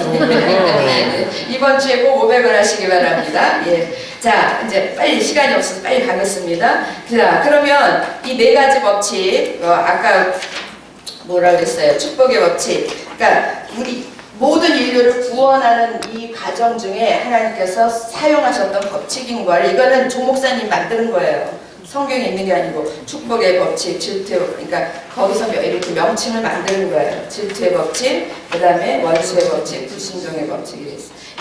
이런 하나님의 은혜 속에서 우리 모두가 다 구원받을 수 있다 이거죠. 이해되셨습니까? 자, 그러면 4번 이스라엘과 이방인은 어떤 관계인가? 아까 얘기했어요. 어떤 관계입니까? 두 가지 예화를 들었어요. 가루와 떡. 뭐가 없으면 안 돼요? 우리 떡입니다. 뭐가 없으면 안 돼요? 예, 가루. 예. 그 다음에 뿌리와 가지. 우리는 뭐예요? 가지. 뭐가 없으면 안 돼요? 뿌리가 없으면 안 돼. 그래서 여러분 읽어보면 가지가 뿌리를 향하여 절대 자극하지 말라 그랬어요. 절대 자극. 아이고 누구는 예수도 안 믿고 구원도 없는 유대인들아 이렇게 하지 말라고요. 그분들이 안 계셨으면 오늘 우리가 없는 거예요. 그래서 절대 자극하지 말라 그랬습니다. 그러면 이런 상황이고 관계가 그렇고 마지막 5번 그러면 앞으로 이스라엘의 미래는 어떻게 되는가? 그게 이제 25절에서 29절인데 25절, 26절 두 절만 보겠습니다. 25절, 26절 찾으셨죠? 예, 같이 읽겠습니다. 시작. 형제들아 너희가 스스로 지혜 있다 하면서 이 신비를 너희가 모르기를 내가 원하지 아니하노니 이 신비는 이방인의 충만한 수가 들어오기까지 이스라엘의 덜어는 우둔하게 된 것이다. 중요한 단어 있잖아요. 다가 아니라 이스라엘의 뭐라고요? 덜어는 예, 이스라엘 중에 유대인 중에 덜어는 우둔하게 된 것이라. 이 우둔하게 됐다라는 표현을 아까는 뭐라 그랬냐면 그들의 혼미한 심령, 보지 못하는 눈, 듣지 못하는 귀 그대로 내버려뒀다 그 얘기예요. 그래서 이해되셨어요? 예. 그래서 그 덜어는 우둔하게 된 것이라. 그리고 이방인의 충만한 수가 들어오면 26절 그리하여 온 이스라엘이 그리고 밑에 써놨어요. 칼빈은 이 온 이스라엘을 유대인을 포함한 모든 하나님의 부르심에 응답한 사람들, 예, 하나님의 백성들 그거라고 이야기했습니다. 온 이스라엘이 구원을 얻으리라 그랬어요. 자. 밑에 써머리 조금 하고 마무리하겠습니다. 하나, 두 번째 줄에 하나님의 구속사는 계속 전개되고 있다. 지금도 전개되고 있는 거 믿으십니까? 예, 전개되고 있고 종말론에 예언된 하나님의 비밀은 지금도 진행 중이에요. 그런데 이방인의 충만한 수를 채우는 것이 오늘 교회가 해야 할 일이다 그랬어요. 여러분 이방인의 충만한 수를 채우기 위해서 교회에게 주신 사명이 있어요. 교회에게 주신 사명 이코로 교회는 우리들이니까요. 예? 예, 교회에게 주신 사명 이러면 이건 곧 우리에게 주신 사명, 나에게 주신 사명 뭐겠습니까? 그렇죠. 어디까지? 땅끝까지 복음이 증거되어야 그때야 끝이 오리라. 예. 그게 이방인의 충만한 수가 들어오는 거예요. 그러면 이 말에도 오해가 없는 거 아시죠? 모든 땅끝에 있는 사람들이 모두가 다 믿을 때까지가 아니고 모든 사람들에게 복음이 증거되는 거. 증거만 되는 거예요. 그리고 믿는 거는 누가 하는 거예요? 그렇죠. 모든 사람들에게 예수는 구원자이시다. 그것이 증거되고 예수 믿으면 구원받는다. 그것이 증거되면 그리고 그 선택권은 사람들에게 주는 거죠. 그러면 그때가 끝이 오고 그때까지 들어온 사람들을 이방인의 충만한 수가. 이해되셨어요? 네. 자, 그래서 교회가 맨 마지막에 조 목사님 요즘 이 얘기 별로 바꿔서 안 하시는데 교회가 선교하지 않으면 그건 이미 뭐가 아니다? 교회가 아니다. 그렇게 얘기해요. 정말입니다. 교회가 선교해야 됩니다. 근데 우리가 교회가 선교를 잘 못해요. 왜냐하면 복음을 모르니까 약장사가 뭘 팔죠? 약을 팔아야 되는데 약장사가 약에 대해서 자신이 없어. 내가 팔아야 될 약이 이게 뭔 약이요? 이게 무엇을 쓰는 약이고 이러는 거예요. 이게 그 내가 지금 장사를 하느라고 약을 들고 있는데 이게 약에 대해서 자신감이 없는 거예요. 그러니까 그냥 우물우물해요. 그리고 서서 뭐라 그러냐면 사시오 사시오 이러기만 하는 거예요. 팔립니까? 안 팔리죠. 복음에 대해서 확실한 지식이 없는 거예요. 복음에 대해서 정리가 안 된다. 저는 이거를 복음에 대해서 정리가 안 됐다 그렇게 얘기를 해요. 그래서 여러분들한테 수납장을 알려드리는 거예요. 그 수납장을 보시면 복음에 대한 정리가 확실하게 될 거라고 믿습니다. 예. 자, 이스라엘 수납장 3층. 이스라엘과 교회 3층은 공동체의 구원이라고 했습니다. 이스라엘과 교회 왜 구약의 공동체는 이스라엘, 신약의 공동체는 교회. 그 교회가 이스라엘 구약의 공동체 이스라엘은 다 어떻게 했다? 실패했다. 그리고 지금은 좀 기다리고 있는 중이에요. 너 기다리고 있어. 그리고 오늘 하나님께서는 새로운 공동체를 만들었어요. 누구를 통해서? 유대인과 이방인을 하나로 묶으셔가지고 이방인에게 그 공을 넘기시면서 교회라는 공동체를 우리에게 주신 거예요. 이스라엘 공동체가 실패한 것을 다시는 우리는 반복하면 안 되는 거예요. 됐습니까? 그러면 이 실패를 반복하지 않으려면 오늘날 교회는 어떤 모습이어야 되는가? 그게 선과 악이에요. 16과 12장입니다. 로마서 12장. 자, 이스라엘 공동체 실패했고 그러면 우리가 실패하지 않으려면 어떻게 해야 되는가? 무슨 공동체가 돼야 되는가? 저 이거 할 동안에 한번 밖에 지우게 해주세요. 무슨 공동체가 돼야 되는가? 정답부터 드리겠습니다.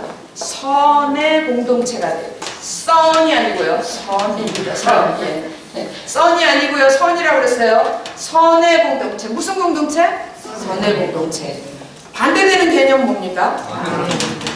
그러면 이제 선의 공동체가 돼야 되는데 이거 가지고 또 3조를 합니다. 선의 공동체가 돼야 되는데 이 선이 뭔 줄 알아야 될 거 아니에요. 선의 정체가. 그것을 이야기하는 게 12장이에요. 자, 제일 첫 번째 단락 보겠습니다.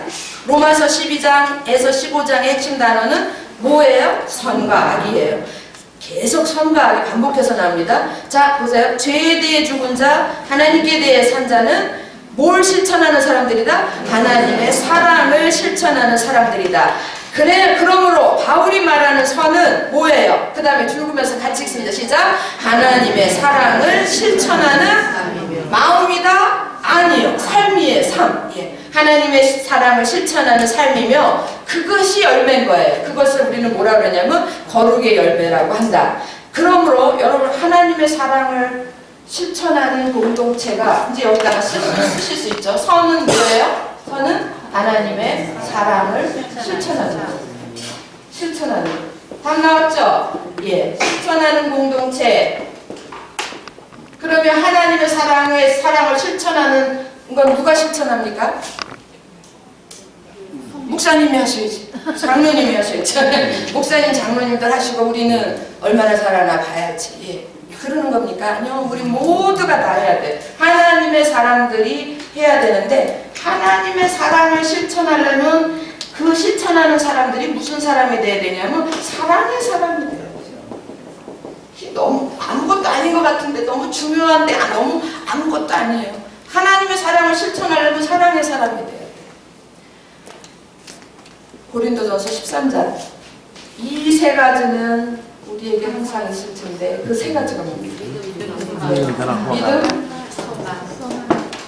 소망, 사랑. 이 세 가지는 우리에게 항상 있을 텐데 그 중에 제일은 사랑이라고 했죠. 자, 그래서 이거를 그 중에 제일은 사랑이라 그랬는데 이거를 그 구원의 수납장처럼 얘기하면 믿음, 그 다음에 이게 믿음이 칭이에요. 칭이. 그 다음에 사랑, 이건 성화예요. 소망은 이건 영화예요. 연결이 되십니까? 네. 이렇게 되는 거예요. 그 중에 제일은 뭐라고요? 왜 제일이라고 그랬겠어요? 왜 제일이라고 그랬겠어요? 예, 성화가 제일 중요하긴 한데 여러분 구조상 보면은 나는 이게 왜 제일이라?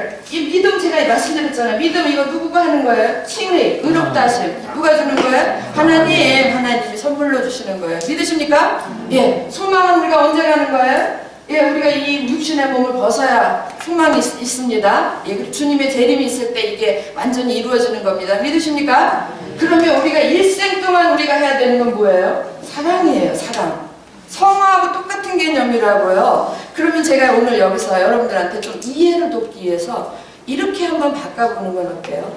이것도 이제 메스터 라이프라는 그 제자 훈련, 지도자 훈련 과정에 나오는 건데 십자가를 한번 그리겠습니다. 십자가는 나무가 몇 개입니까? 네, 2개예요. 나무가, 십자가는 나무가 몇 개입니까? 여러분 4개 이러시면 큰일 납니다. 2개예요. 자, 2개인데 막대기가 2개라고요. 2개인데 무슨 막대기? 수직 막대기, 수평 막대기예요. 수직 막대기는 하나님하고 나와의 관계예요. 하나님과 나와의 관계, 수평 막대기는 나하고 또 다른 이웃과의 관계. 또 이웃 안에는 가족, 여기 공동체, 지체 다 들어가는 거예요. 그러니까 사랑과 사람의 관계가 이게 수평 막대기예요. 여러분 하나님과 나와의 관계 속에서 나오는 에너지가 뭐냐면 이게 믿음이에요. 이거는 수직적으로 내려와요. 믿음이 이렇게 올라가잖아요. 하나님이 나에게로부터 주시는 거예요. 내가 하나님께로 가까이 가면 도구가 뭐예요? 가까이 가는 도구가 있어요. 뭘 가지고 무슨 길로 가겠어요? 말씀의 길, 기도의 길. 그래서 이 수직 막대기가 지금 이게 하나인데 몇 개 또 막대기를 이거 몇 개입니까? 이러면 여러분 몇 개로 보이십니까? 2개. 하나인데 2개라고요. 하나인데 부집이 이게 지금 막대기 몇 개입니까? 여러분 하나 2개잖아요. 그래서 하나는 말씀이고 하나는 기도예요. 그래서 하나님께로 우리가 나아가는 채널이 2개예요. 하나는 말씀의 채널, 하나는 기도의 채널. 말씀과 기도를 통하여서 우리가 하나님께로부터 얻는 에너지가 뭐냐면 뭐라고요? 믿음. 여기까지 이해되셨어요? 믿음은 딴 데서 얻을 수 없어요. 돈으로도 안 돼요. 힘으로도 안 돼요. 어떤 걸로도 안 돼요. 신학교를 100번 다녀보세요. 하나님께로 나가지 않으면 믿음은 있을 수가 없어요. 여기 이해되셨죠? 그런데 이 믿음이 사람 속에 들어가면 이 믿음의 에너지가 다른 모습으로 옷을 갈아입어요. 다른 모습으로 옷을 갈아입는다고. 이거는 갈아입는데 이제 감 오셨어요. 다 어떤 분들 봤어요. 감이 오셨어요. 무슨 에너지로 갈아입습니까? 다른 무슨 옷으로? 사랑이라는 옷으로. 사랑이라는 옷으로 갈아입는데 보세요. 이거는 위에서부터 하나님이 이렇게 주신 거예요. 그런데 이 사랑은요. 나누는 거예요. 내보내는 거예요. 믿음은 받는 거고요. 예? 믿음은 받는 거고 누구로부터? 하나님께로부터 받은 에너지를 가지고 그 에너지가 없으면 절대로 사랑할 수 없어요. 그래서 받은 에너지를, 그 믿음의 에너지가 옷을 갈아입는다고요. 누구에게로 향할 때는, 사람들에게 향할 때는 옷을 갈아입는데 그 옷이 장로님, 제가 장로님을 믿습니다. 이러면 큰일 납니다. 목사님, 제가 목사님을 믿습니다. 이러면 큰일 나요. 집사님, 제가 집사님을 믿습니다. 이러면 큰일 나는 거예요. 물론 우리가 믿고 좀 신뢰하는 그런 차원 말고 그 믿는다라고 성경에서 믿는다고 할 때 내 삶을 다 의탁하는 거거든요. 내가 내 인생을 다 장로님한테 의탁하면 이건 큰일 나는 거예요. 목사님한테도 의탁하지 마세요. 그거는 누구에게만? 하나님께만. 그런데 거기서 하나님이 내가 하나님께로 그렇게 갈 때 하나님이 주시는 그 힘이 생긴다고요. 내가 믿음이 하나님 주시면 에너지가 불끈불끈해요. 그 에너지를 가지고 지체들한테 나갈 때는 그게 사랑의 에너지로 옷을 갈아입어요. 그래서 오른쪽의 사람들한테도 주고 북쪽 사람들한테도 주고 이게 오른쪽 왼쪽만 있겠습니까? 전방위로 주는 거예요. 누구에게든지 이 에너지가 나가는 건데 이 지금 여기까지 이해되셨어요? 이해되셨어요? 뭐가 사랑이 있으려면 사랑의 에너지가 있으려면 사랑은 에너지예요. 사랑의 에너지가 있으려면 뭐가 반드시 있어야 되겠습니까? 믿음. 예. 반대로 얘기해요. 믿음의 에너지가 없으면 절대로 사랑할 수 없는 거예요. 그래서 여러분 제가 얘기했잖아요. 1층 안 없으면 2층 안 되고 2층의 이 에너지는 믿음의 에너지는요. 물론 여기 층에서는 하나님이 은혜로 주시는 거예요. 거저 주시는 거예요. 선물로. 2층의 믿음은 믿음으로 믿음에 2층의 믿음은 그거는 내가 죽어야지만 얻을 수 있는 거예요. 2층의 믿음은 선물로 안 옵니다. 내가 죽을 때만 오시는 거예요. 죽을 때만 나는 죽고 그리스도로만 살 때 그때 주어지는 힘이에요. 이해되셨어요? 그리고 그 힘이 지체들한테 공동체로 3층으로 올라갈 때 그게 무엇으로 바뀌냐면 사랑으로 바뀌는 거예요. 그래서 1층의 사람들이 2층의 성화 과정을 거치지 않으면 3층의 공동체에서 사랑으로 행할 수 없는 거예요. 그래서 공동체에는 사랑이 없는 거예요. 너는 너고 나는 나야. 그리고 신경질나 죽겠어 정말. 너 때문에 우리 구역장 때문에 우리 구역이 이 모양이고 너 때문에 내가 이 모양이고 이렇게 되는 거예요. 그건 왜 그래요? 사랑이 없는 거잖아요. 왜 사랑이 없는 거고 이 사랑은 왜 없습니까? 믿음이 없으니까. 이 3층에서 이렇게 망가진 모습들은 2층에서 우리가 2층에서 사람들이 바뀌지 않아서 그래요. 뭔지 아시겠어요? 에너지가 바뀐다라는 거예요. 에너지가. 그래서 3층 지금 우리가 지금 3층을 하는데 3층의 핵심이 뭐냐면 하나님께서 새로 주신 구약의 이스라엘 실패했어. 이제 신약의 공동체 너희들이야. 교회야. 그럼 니네가 가져야 될 얼굴은 선이야. 니네들의 모습은 선이어야 돼. 그러면 그 선은 뭐예요? 하나님의 사랑을 실천하는 거예요.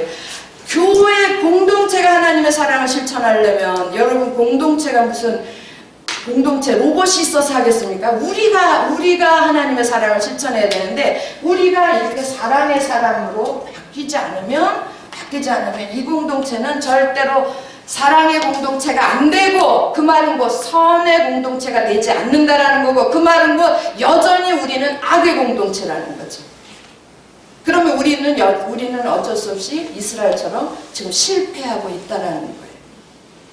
되겠습니까? 안 되겠습니까? 어떻게 얻은 구원인데 하나님께서 어떻게 우리에게 주신 구원의 축복인데 우리가 이렇게 망가먹을 수가 있어요? 이게 소리가 안 구분을 이해되셨죠? 예. 그리고 이 영화는 소망은 정말 소망이에요. 소망이고 여기에서 이렇게 사는 사람들이 이렇게 살 때 사랑 믿음으로 살고 그 힘을 가지고 사랑으로 살 때 그 사람 속에는요. 어떻게 사랑은 다 내주는 거거든요. 아가페 사랑 다 뿜어주는 거예요. 사랑은 희생이에요. 희생. 그래서 이렇게 할 때 그 사람 마음속에는 이런 사람 아니면 절대 못해요. 나의 집은 천국이에요. 나의 집은 천국이야. 내가 살 곳은 그곳이야. 나의 모든 것은 다 거기 있어. 그러니까 여행 중에 얻은 것들은 다 누구 주는 거예요. 줄 수 있고 또 다 우리 집 엄청 좋다 해 같이 가자. 그리고 같이 가자 그러고 이렇게 자기가 가지고 있는 걸 다 나눌 수 있는 거예요. 그래서 소망이 없는 사람은 또 사랑이 안 되는데 이 사랑을 믿음이 있고 사랑이 있으면 저절로 그 사람은 이 사람한테 믿음이 있고 사랑을 행하는 사람한테 최고의 가치는 뭐겠어요? 믿음이겠어요? 사랑이겠어요? 소망이겠어요? 다시 믿음을 갖고 사랑을 행하는 사람 그 사람에게는 이 세 가지 중에서 어떤 게 제일 중요한 가치겠어요? 소망. 당연하죠. 이제 아시겠습니까? 그렇게 되는 그런데 그 중에 제일은 사랑이라 했을 때 이것이 왜 그러냐면 이 사랑이 없으면 우리가 지금 사는 세상에서는 이게 제일 큰 에너지이기 때문에 그래요. 근데 이게 되려면 뭐가 있어야 됩니까? 예. 그래서 지금까지 우리가 9장, 8장까지 이게 헛일이었다면 9장부터도 밑 빠진 독에 물 붓고 있어요 지금. 물 붓는 거예요. 8장까지의 사람이 돼야지 그 다음에 9장으로 가서 물을 제대로 채울 수 있는 거예요. 이해되셨죠? 쭉쭉 읽겠습니다. 예. 그래서 스타디 내려오세요. 교회는 그리스도의 몸이다 그랬어요. 공동체다. 몸이다. 구원받은 모든 하나님의 백성은 그 몸의 지체로 부르심을 받았다. 교회는 살아있는 겁니다. 예, 교회는 조직도 아니고 건물도 아니고 조직도 아니라고 목사님 맨날 외치잖아요. 조직이 절대 아니에요. 교회는 그리스도의 뭐예요? 살아있는 몸이며 그리스도의 두 번째 뭐라고요? 성육신. 주님이세요. 교회는 주님이세요.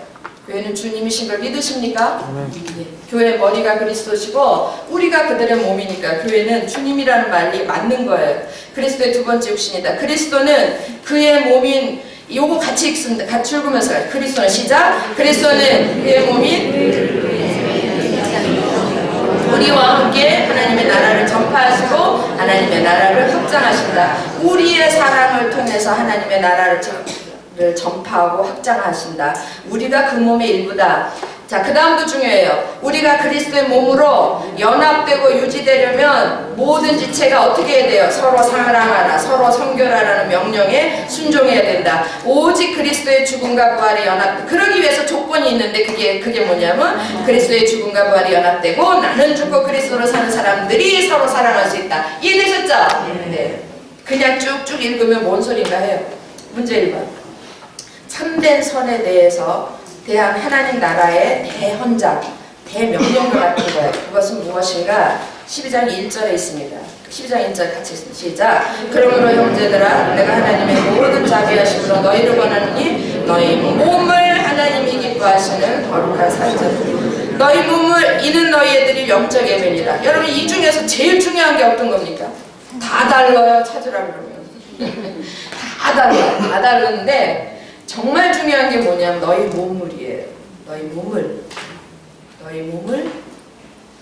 몸을 드려야 되는데 뭘로 드리냐면 하나님이 기뻐하시는 거룩한 제물이라 그랬죠. 네. 거룩한 산제물, 거룩한 희생입니다. 산제물은 희생시키잖아요. 죽여서 드리는 거 아니에요. 거룩한 희생. 여러분 사랑해. 이게 뭡니까? 이게 사랑이에요. 사랑의 노른자는 희생이에요. 희생이 없는 사랑은 그건 사랑이 아니에요.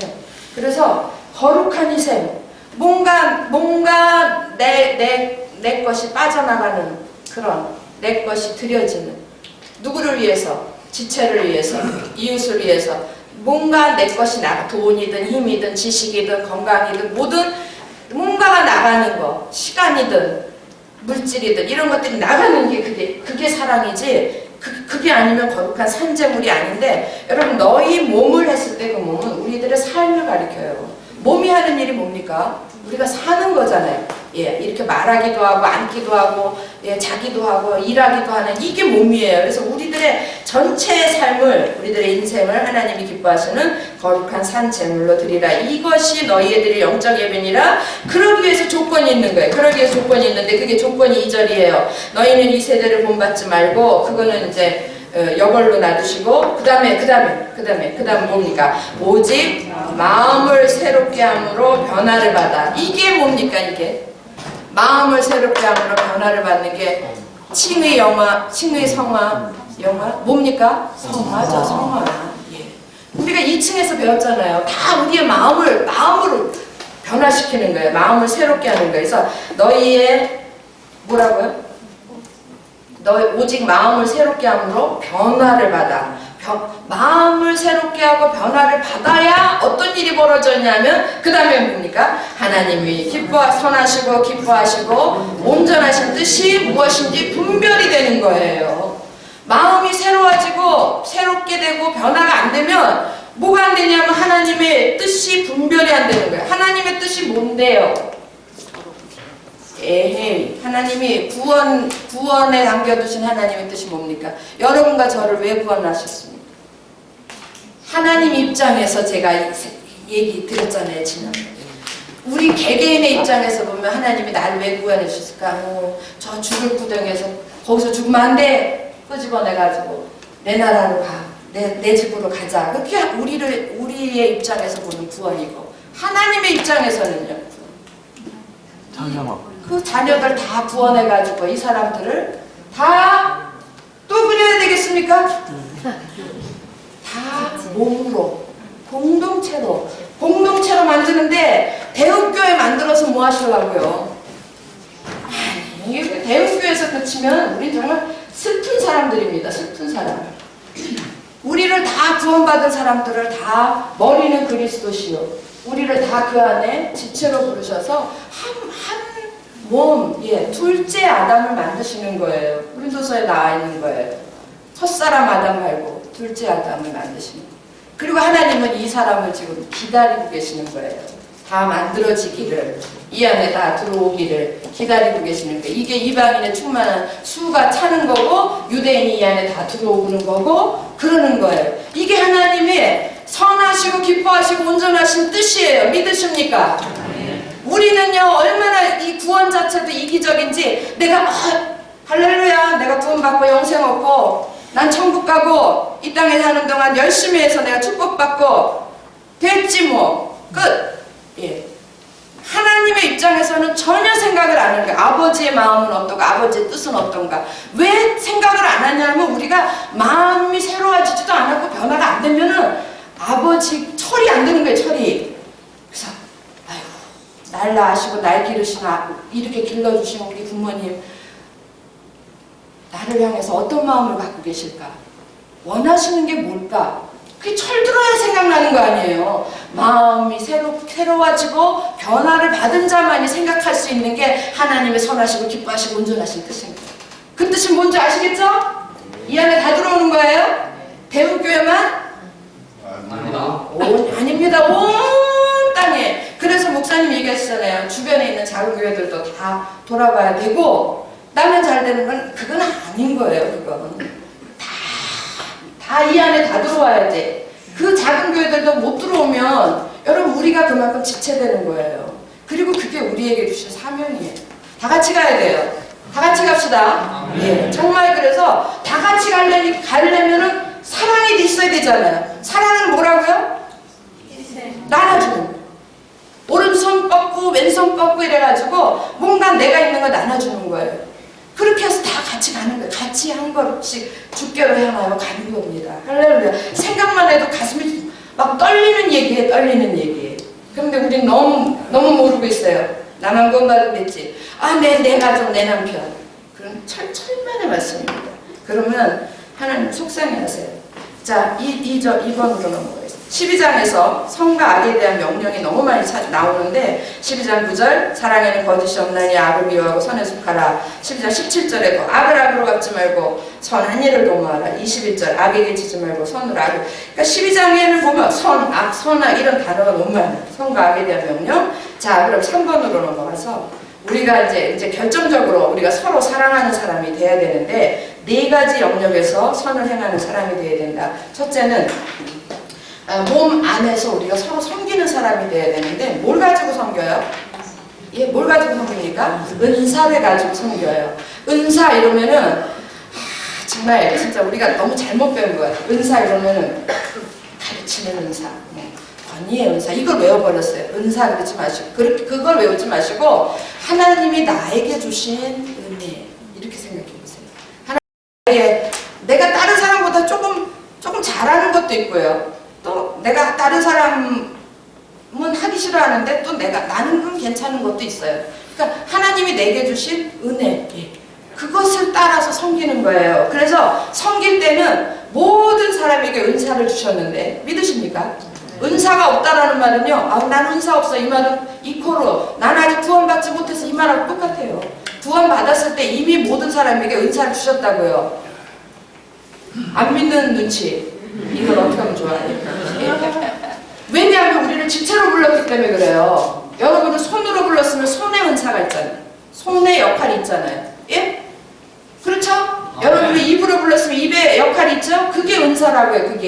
그게 은사, 은혜로 주신 하나님이 나에게 은혜로 주신 나의 은사라고요. 그것을 가지고 섬겨야 돼. 그런데 조건이 있어요. 그때 섬길 때 2가지 조건. 첫째는 믿음의 분량대로 하세요. 저기 어디 있습니까? 3절 같이 한번 읽겠습니다. 시작. 내게 주신 은혜로 말미암아. 못 찾으셨어요? 3절입니다. 시작. 내게 주신 은혜로 말미암아 너희에게 말하노니 마땅히 생각할 그 이상의 생각 품지 말고 오직 하나님께서 각 사람에게 나누어주신 뭐로? 믿음의 분량이 있다라는 걸 인정하시기 바랍니다. 예. 왜 나는 이렇게 많이 일을 해? 믿음의 분량이 많이 줬으니까. 5달란트 주셨잖아요. 어떤 사람은 2달란트 주시고 어떤 사람은 1달란트 주고 달란트 준 게 다르다고요. 양이 달라요. 그 다음에 불평하지 마세요. 나눠주신 분량이 다르고 또 하나는 주신 은혜가 달라. 주신 은사가 다 달라요. 아니 쟤는 고상한 은사를 주고 폼나는 은사를 주고 생생나는 은사를 주고 나는 왜 맨날 부엌 가서 있어야 돼? 예, 그거 그렇게 하지 마세요. 근데 하나님께서 다 알아서 하나님이 주신 거예요. 하나님이 사람이 준 게 아니고. 그래서 부엌에 가서도 얼마든지 여기 집사님 한 번 아주 부엌에서 너무 즐거워하시는 분 계시더라고요. 그게 은사예요. 여러분 그 밑에 설명은 여러분이 읽으시고요. 시간 많이 돼서 빨리빨리 갑니다. 너무 중요한 게 있어가지고 제가 2번이 너무 중요해요. 은혜 받은 부분이에요. 2번. 자, 사랑에 뭐가 없어야 된다? 거짓이 없어야 된다. 그러니까 가식적으로 하면 안 된다는 거예요. 조 목사님 맨날 가면 쓰고 하지 말아라 그러잖아요. 사랑에는 거짓이 없나니 악을 미워하고 선을 속하라. 그 다음에 보세요. 사랑에 거짓이 없어야 된다. 그 다음에 뭐라고 써있어요? 자신의 영적 생활 관리 능력. 근데 좀 표시 좀 해주실래요? 자신의 영적 생활 관리 능력. 말이 좀 어렵긴 한데 자신의 영적 생활 관리 능력이 뛰어나야 된다 그래요. 여러분 거기 12장 9절에서부터 13절까지인데 10절, 11절, 12절, 13절 10절은 인간관계, 11절은 교회 섬김, 12절은 영성관리, 13절은 섬김 실천 이렇게 다 제목을 달아놨어요. 근데 그건 그냥 참고하시고 그 인간관계에 보세요. 형제를 10절입니다. 제가 읽을게요. 형제를 사랑하고 서로 우애하고 존경하고 그 다음에 교회 섬기는 부지런하고 열심을 품고 주를 섬기라. 그 다음에 영성관리에는 소망 중에 즐거워하며 환난 중에 참으며 기도에 항상 힘쓰며 13절에는 성도들의 쓸 것을 공급하며 손대접하기를 힘쓰며 우리가 알고 있던 은사하고는 좀 다르지 않습니까? 우리가 알고 있는 은사는 뭐 말씀의 은사, 가르치는 은사, 권위의 은사, 뭐 무슨 은사 이런 거 그죠? 뭐 예언의 은사, 강언의 은사. 그런데 여기에 나와 있는 건요 그런 거 없어요. 그런 거 없고 이상한 거만 있어요. 형제를 사랑하고 우애하고 존경의 은사 뭐 이런 거 없죠? 못 들어보셨죠? 그 다음에 환난의 은사 이런 거 없죠? 환난 중에 참는 은사 이런 거 없죠? 그 다음에 뭐 기도에 항상 힘쓰는 은사 뭐 이런 거 없잖아요. 그죠? 좀 이상한 거예요. 이거를 그 밑에 설명에서는 뭐라 그랬냐면요. 하나, 둘, 세 번째 줄에 보세요. 세 번째 줄에 교회엔 찾으셨어요? 네. 줄 보시고 같이 읽겠습니다. 시작. 교회엔 공동체를 세우는 은사를 가진 사람들이 많아야 된다. 아까 모든 사람들이 구원받았을 때 하나님이 다 포지션으로 은사를 주신다 그래서 그거는 미치적 은사라 그래요. 포지션으로 주는 거예요. 나는 손이고 나는 발이고 나는 입이고 나는 귀고 뭐 이런 은사 위치적 은사로 주는 거고요. 그건 다 있어요. 그런데 지금 하나님의 사랑을 실천하는 공동체가 되기 위해서는 절대적으로 뭐가 있어야 되냐면 공동체로 세우는 은사들이 있어야 돼요. 이 공동체를 세우는 은사가 형제를 사랑하고 서로 우애하고 존경하고 부지런하고 열심을 품고 게으르지 않고 소망 중에 즐거워하고 환난 중에 참고 기도에 항상 힘쓰고 성도들의 쓸 것을 공급하고 손대접하고 이런 것들이요. 이런 것들이 뭐라고요? 거기다 써놓으셔야지. 뭐라고 이게? 공동체를 세우는 은사. 이런 거 같은 거예요. 저 느낌이 벽돌이 이렇게 다 있는데 벽돌을 가지고 건물을 지으려면 저는 건물을 안 지어봤지만 벽돌하고 이렇게 놨을 때에 그렇게 쌓아두면 어느 날인가 무너지잖아요. 툭 건드리면. 그런데 그게 무너지지 않게 하려면 어떻게 돼요? 벽돌과 벽돌 사이를 이렇게 접착제로 이렇게 하죠. 그 접착제가 시멘트였겠죠. 그 접착제로 하는데 마치 이 공동체를 세우는 은사들이 그 접착제와 같은 역할을 하는 거예요. 이게 없으면 아무리 가르치는 은사를 갖고 아무리 뭐 권위의 은사를 갖고 아무리 뭐 무슨 은사를 가진들 그게 서로가 공동체를 세우는 은사들, 이거야말로 사랑의 은사예요. 이거야말로. 지금 보세요. 그렇지 않습니까? 이거는 다 내가 수고하지 않으면 안 되는 거예요. 내가 헌신하지 않으면 안 되는 거예요. 내가 손해보지 않으면 안 되는 거예요. 맞습니까? 안 맞습니까? 맞죠?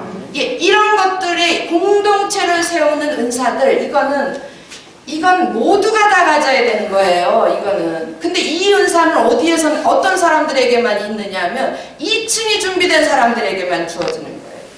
2층이 준비되지 않은, 마음이 새롭게 마음이 새로워져서 변화를 받지 않은 사람들은요, 공동체를 세우는 은사가 없는 거예요. 그러니까 은사를 가지고 이 사역을 할 때 공동체 속에서 마찰을 하는 거예요. 갈등하고. 너 잘났어. 그리고 마찰을 일으키면서 다툼이 일어나고 하는 거예요. 여러분이 공동체를 세우는 은사가 우리 속에 꼭 필요합니다. 뭔지 아시겠죠? 보석 같은 거예요. 이 대목이. 그래서 이게 없으면 하나님의 사랑을 실천하는 공동체 안 되는 거예요.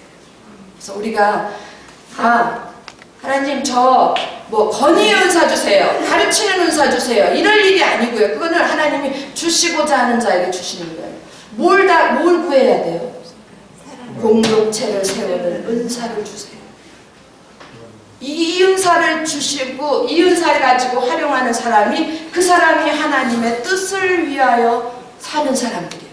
하나님의 선하시고 기뻐하시고 온전하신 뜻이 뭔지 알고 그것에 들여지는 사람들. 할렐루야. 여러분과 저가 그런 사람 되기를 주의 이름으로 축원합니다. 넘어가겠습니다. 3번. 존경하기를 먼저 하라. 이거 아가페 사랑을 하는 사람들에게는 특징이 하나 있어요. 이게 뭐냐면 공감 능력. 그것도 너무 귀한 거예요. 공감 능력. 어떤 분이 되게 고통스러워요. 막 눈물을 툭툭 흘려요. 그러면은 공감 능력이 떨어지는 사람들은 울기 왜 울어? 그럼 왜 우냐? 이러면은 어째서 누가 아파서 야 너만 아프냐? 이렇게 되고 너만 힘드냐? 이렇게 되는 거예요. 공감 능력. 이 공감 능력이 뛰어난 사람들이 돼야 되는데, 여러분 이 공감 능력도 어디서 오는 겁니까? 마음이 변화되고 마음이 새롭게 되고 마음이 변화돼야지만 공감 능력이 생겨요. 내가 가지고 있는 옛날의 내 성질을 가지면 누가 아프다 그러면 너만 아파? 이렇게 되고, 누가 막 괴롭다 그러면 야 인생은 다 괴로운 거야. 공감 능력 전혀 없어. 그렇게 되는 거예요. 근데 함께 울어주고 함께 웃어주고 막 웃을 일이 있어요. 그러면은 배 아프지. 눈치도 없고 지금 힘든 사람들이 얼마나 많은데 저렇게 웃고 있어. 이제 이렇게 되는 거죠. 근데 남이 웃을 때 같이 웃고 같이 즐거워해주고, 지체가 울을 때 같이 울어주고, 지체가 아파할 때 같이 아플 수 있는 공감 능력의 사람들이 되기를 바랍니다. 2층을 지나오면 이렇게 되는 거예요. 그리고 마지막에 악을 선으로 이기는 아가페 사랑, 이것이 있어야 돼요. 아가페는 더 설명 안 해도 되죠. 그냥 퍼주는 거예요. 그래서 그 내용 보세요. 너를 박해하는 자를 어떻게 해요? 축복하라고 그러잖아요. 악을 악으로 갚지 말라. 그 다음에 원수를 갚지 말라. 그 다음에 악에게 지지 말고, 그 다음에가 중요하잖아요. 선으로 악을 이기라. 그래서 그리스도를 따르는 사람들에게는 보복과 복수는 절대 금지라 그랬어요. 원수 갚는 것은 누구에게 있어요? 믿으십니까? 근데 왜 싸우십니까? 예, 그 세 번째 줄. 우리의 책임은 우리가 할 일은 다만 가능한 한, 너희가 할 수 있거든 모든 사람과 더불어 화평하라 그랬어요. 가능한 한 화평을 추구하고 친구로 만드는 것이 선으로 악을 이기는 삶이다. 그래서 마태복음 5장 39절에 보면 누구든지 내 오른뺨을 치면 어느 뺨을 드려요? 왼뺨 드리면 겉옷을 달라고 하면 속옷까지 벗어주고, 오리를 가자 그러면 심리를 갈 줄 아는 그런 사람들. 이게 악에게 지지 않고 선으로 악을 이기는 거예요. 예. 마지막 한 줄만 하고 오늘 공부 마치겠습니다. 썸머리 제비에 하나님의 사랑을 찾으셨어요? 네. 줄구면서 한 줄 읽습니다. 시작. 하나님의 사랑을 실천하는 거룩한 삶은 공동체 안에서 섬김과 나눔과 존경과 겸손으로 행한다. 여러분, 섬김, 나눔, 존경, 겸손, 이게 아까 무슨 은사? 공동체를 세우는 은사 아까 있었죠? 예, 그것이 있어야지만 하나님의 사랑을 실천하는 공동체, 곧 무슨 공동체? 한 단어로 하면 무슨 공동체? 선의 공동체가 된다라는 거예요. 그래서 하나님이 기뻐하시는 공동체를 이루어가는 우리 교회가 되기를 주의 이름으로 축원합니다. 기도하겠습니다. 할렐루야. 사랑하는 아버지 하나님 감사합니다. 주님, 사도 바울은 이 많은 하나님의 은혜를 전하고 모든 이 하나님의 은혜의 말씀을 듣는 자마다 이것을 깨닫기를 위해서 기도하였습니다. 아버지 하나님, 저의 마음이 딱 그렇습니다. 우리가 주의 말씀을 이 놀라운 은혜 앞에서 들었는데 이것을 깨닫게 하시는 이는 주님이십니다. 주님, 진리의 영이신 주님께서 우리 속에 이 비밀이 어떤 것이고 이 은혜가 어떤 것인가를 깨달을 수 있도록 도와주셔서 아버지 하나님, 이제는 우리가 나를 위해서 사는 자가 아니라 정말 하나님의 뜻을 위하여 사는 자들이 될 수 있도록 우리의 모든 삶을 드릴 줄 아는 그런 사랑의 삶이 될 수 있도록 축복하여 주시옵소서. 간절히 빌고 원합니다. 우리 대흥교회가 정말 이 시대에 하나님이 기뻐하시는 공동체가 되어서 대흥교회를 보고 주변의 많은 교회들이 우리를 흉내내고 또 우리를 따라서 함께 하나님의 뜻을 이루어가는 그런 귀한 공동체가 될 수 있도록 주님 역사하여 주시옵소서. 감사드리오며 고마우신 우리 주 예수 그리스도 이름으로 기도합니다. 수고들 하셨습니다. 오늘 쓰셨어요? 네. 예, 다음 주, 진짜 다음 주 정말 중요한 거예요. 두가 하겠습니다. 선가. 늦은 시간까지 죄송합니다. 너무 길게 해서.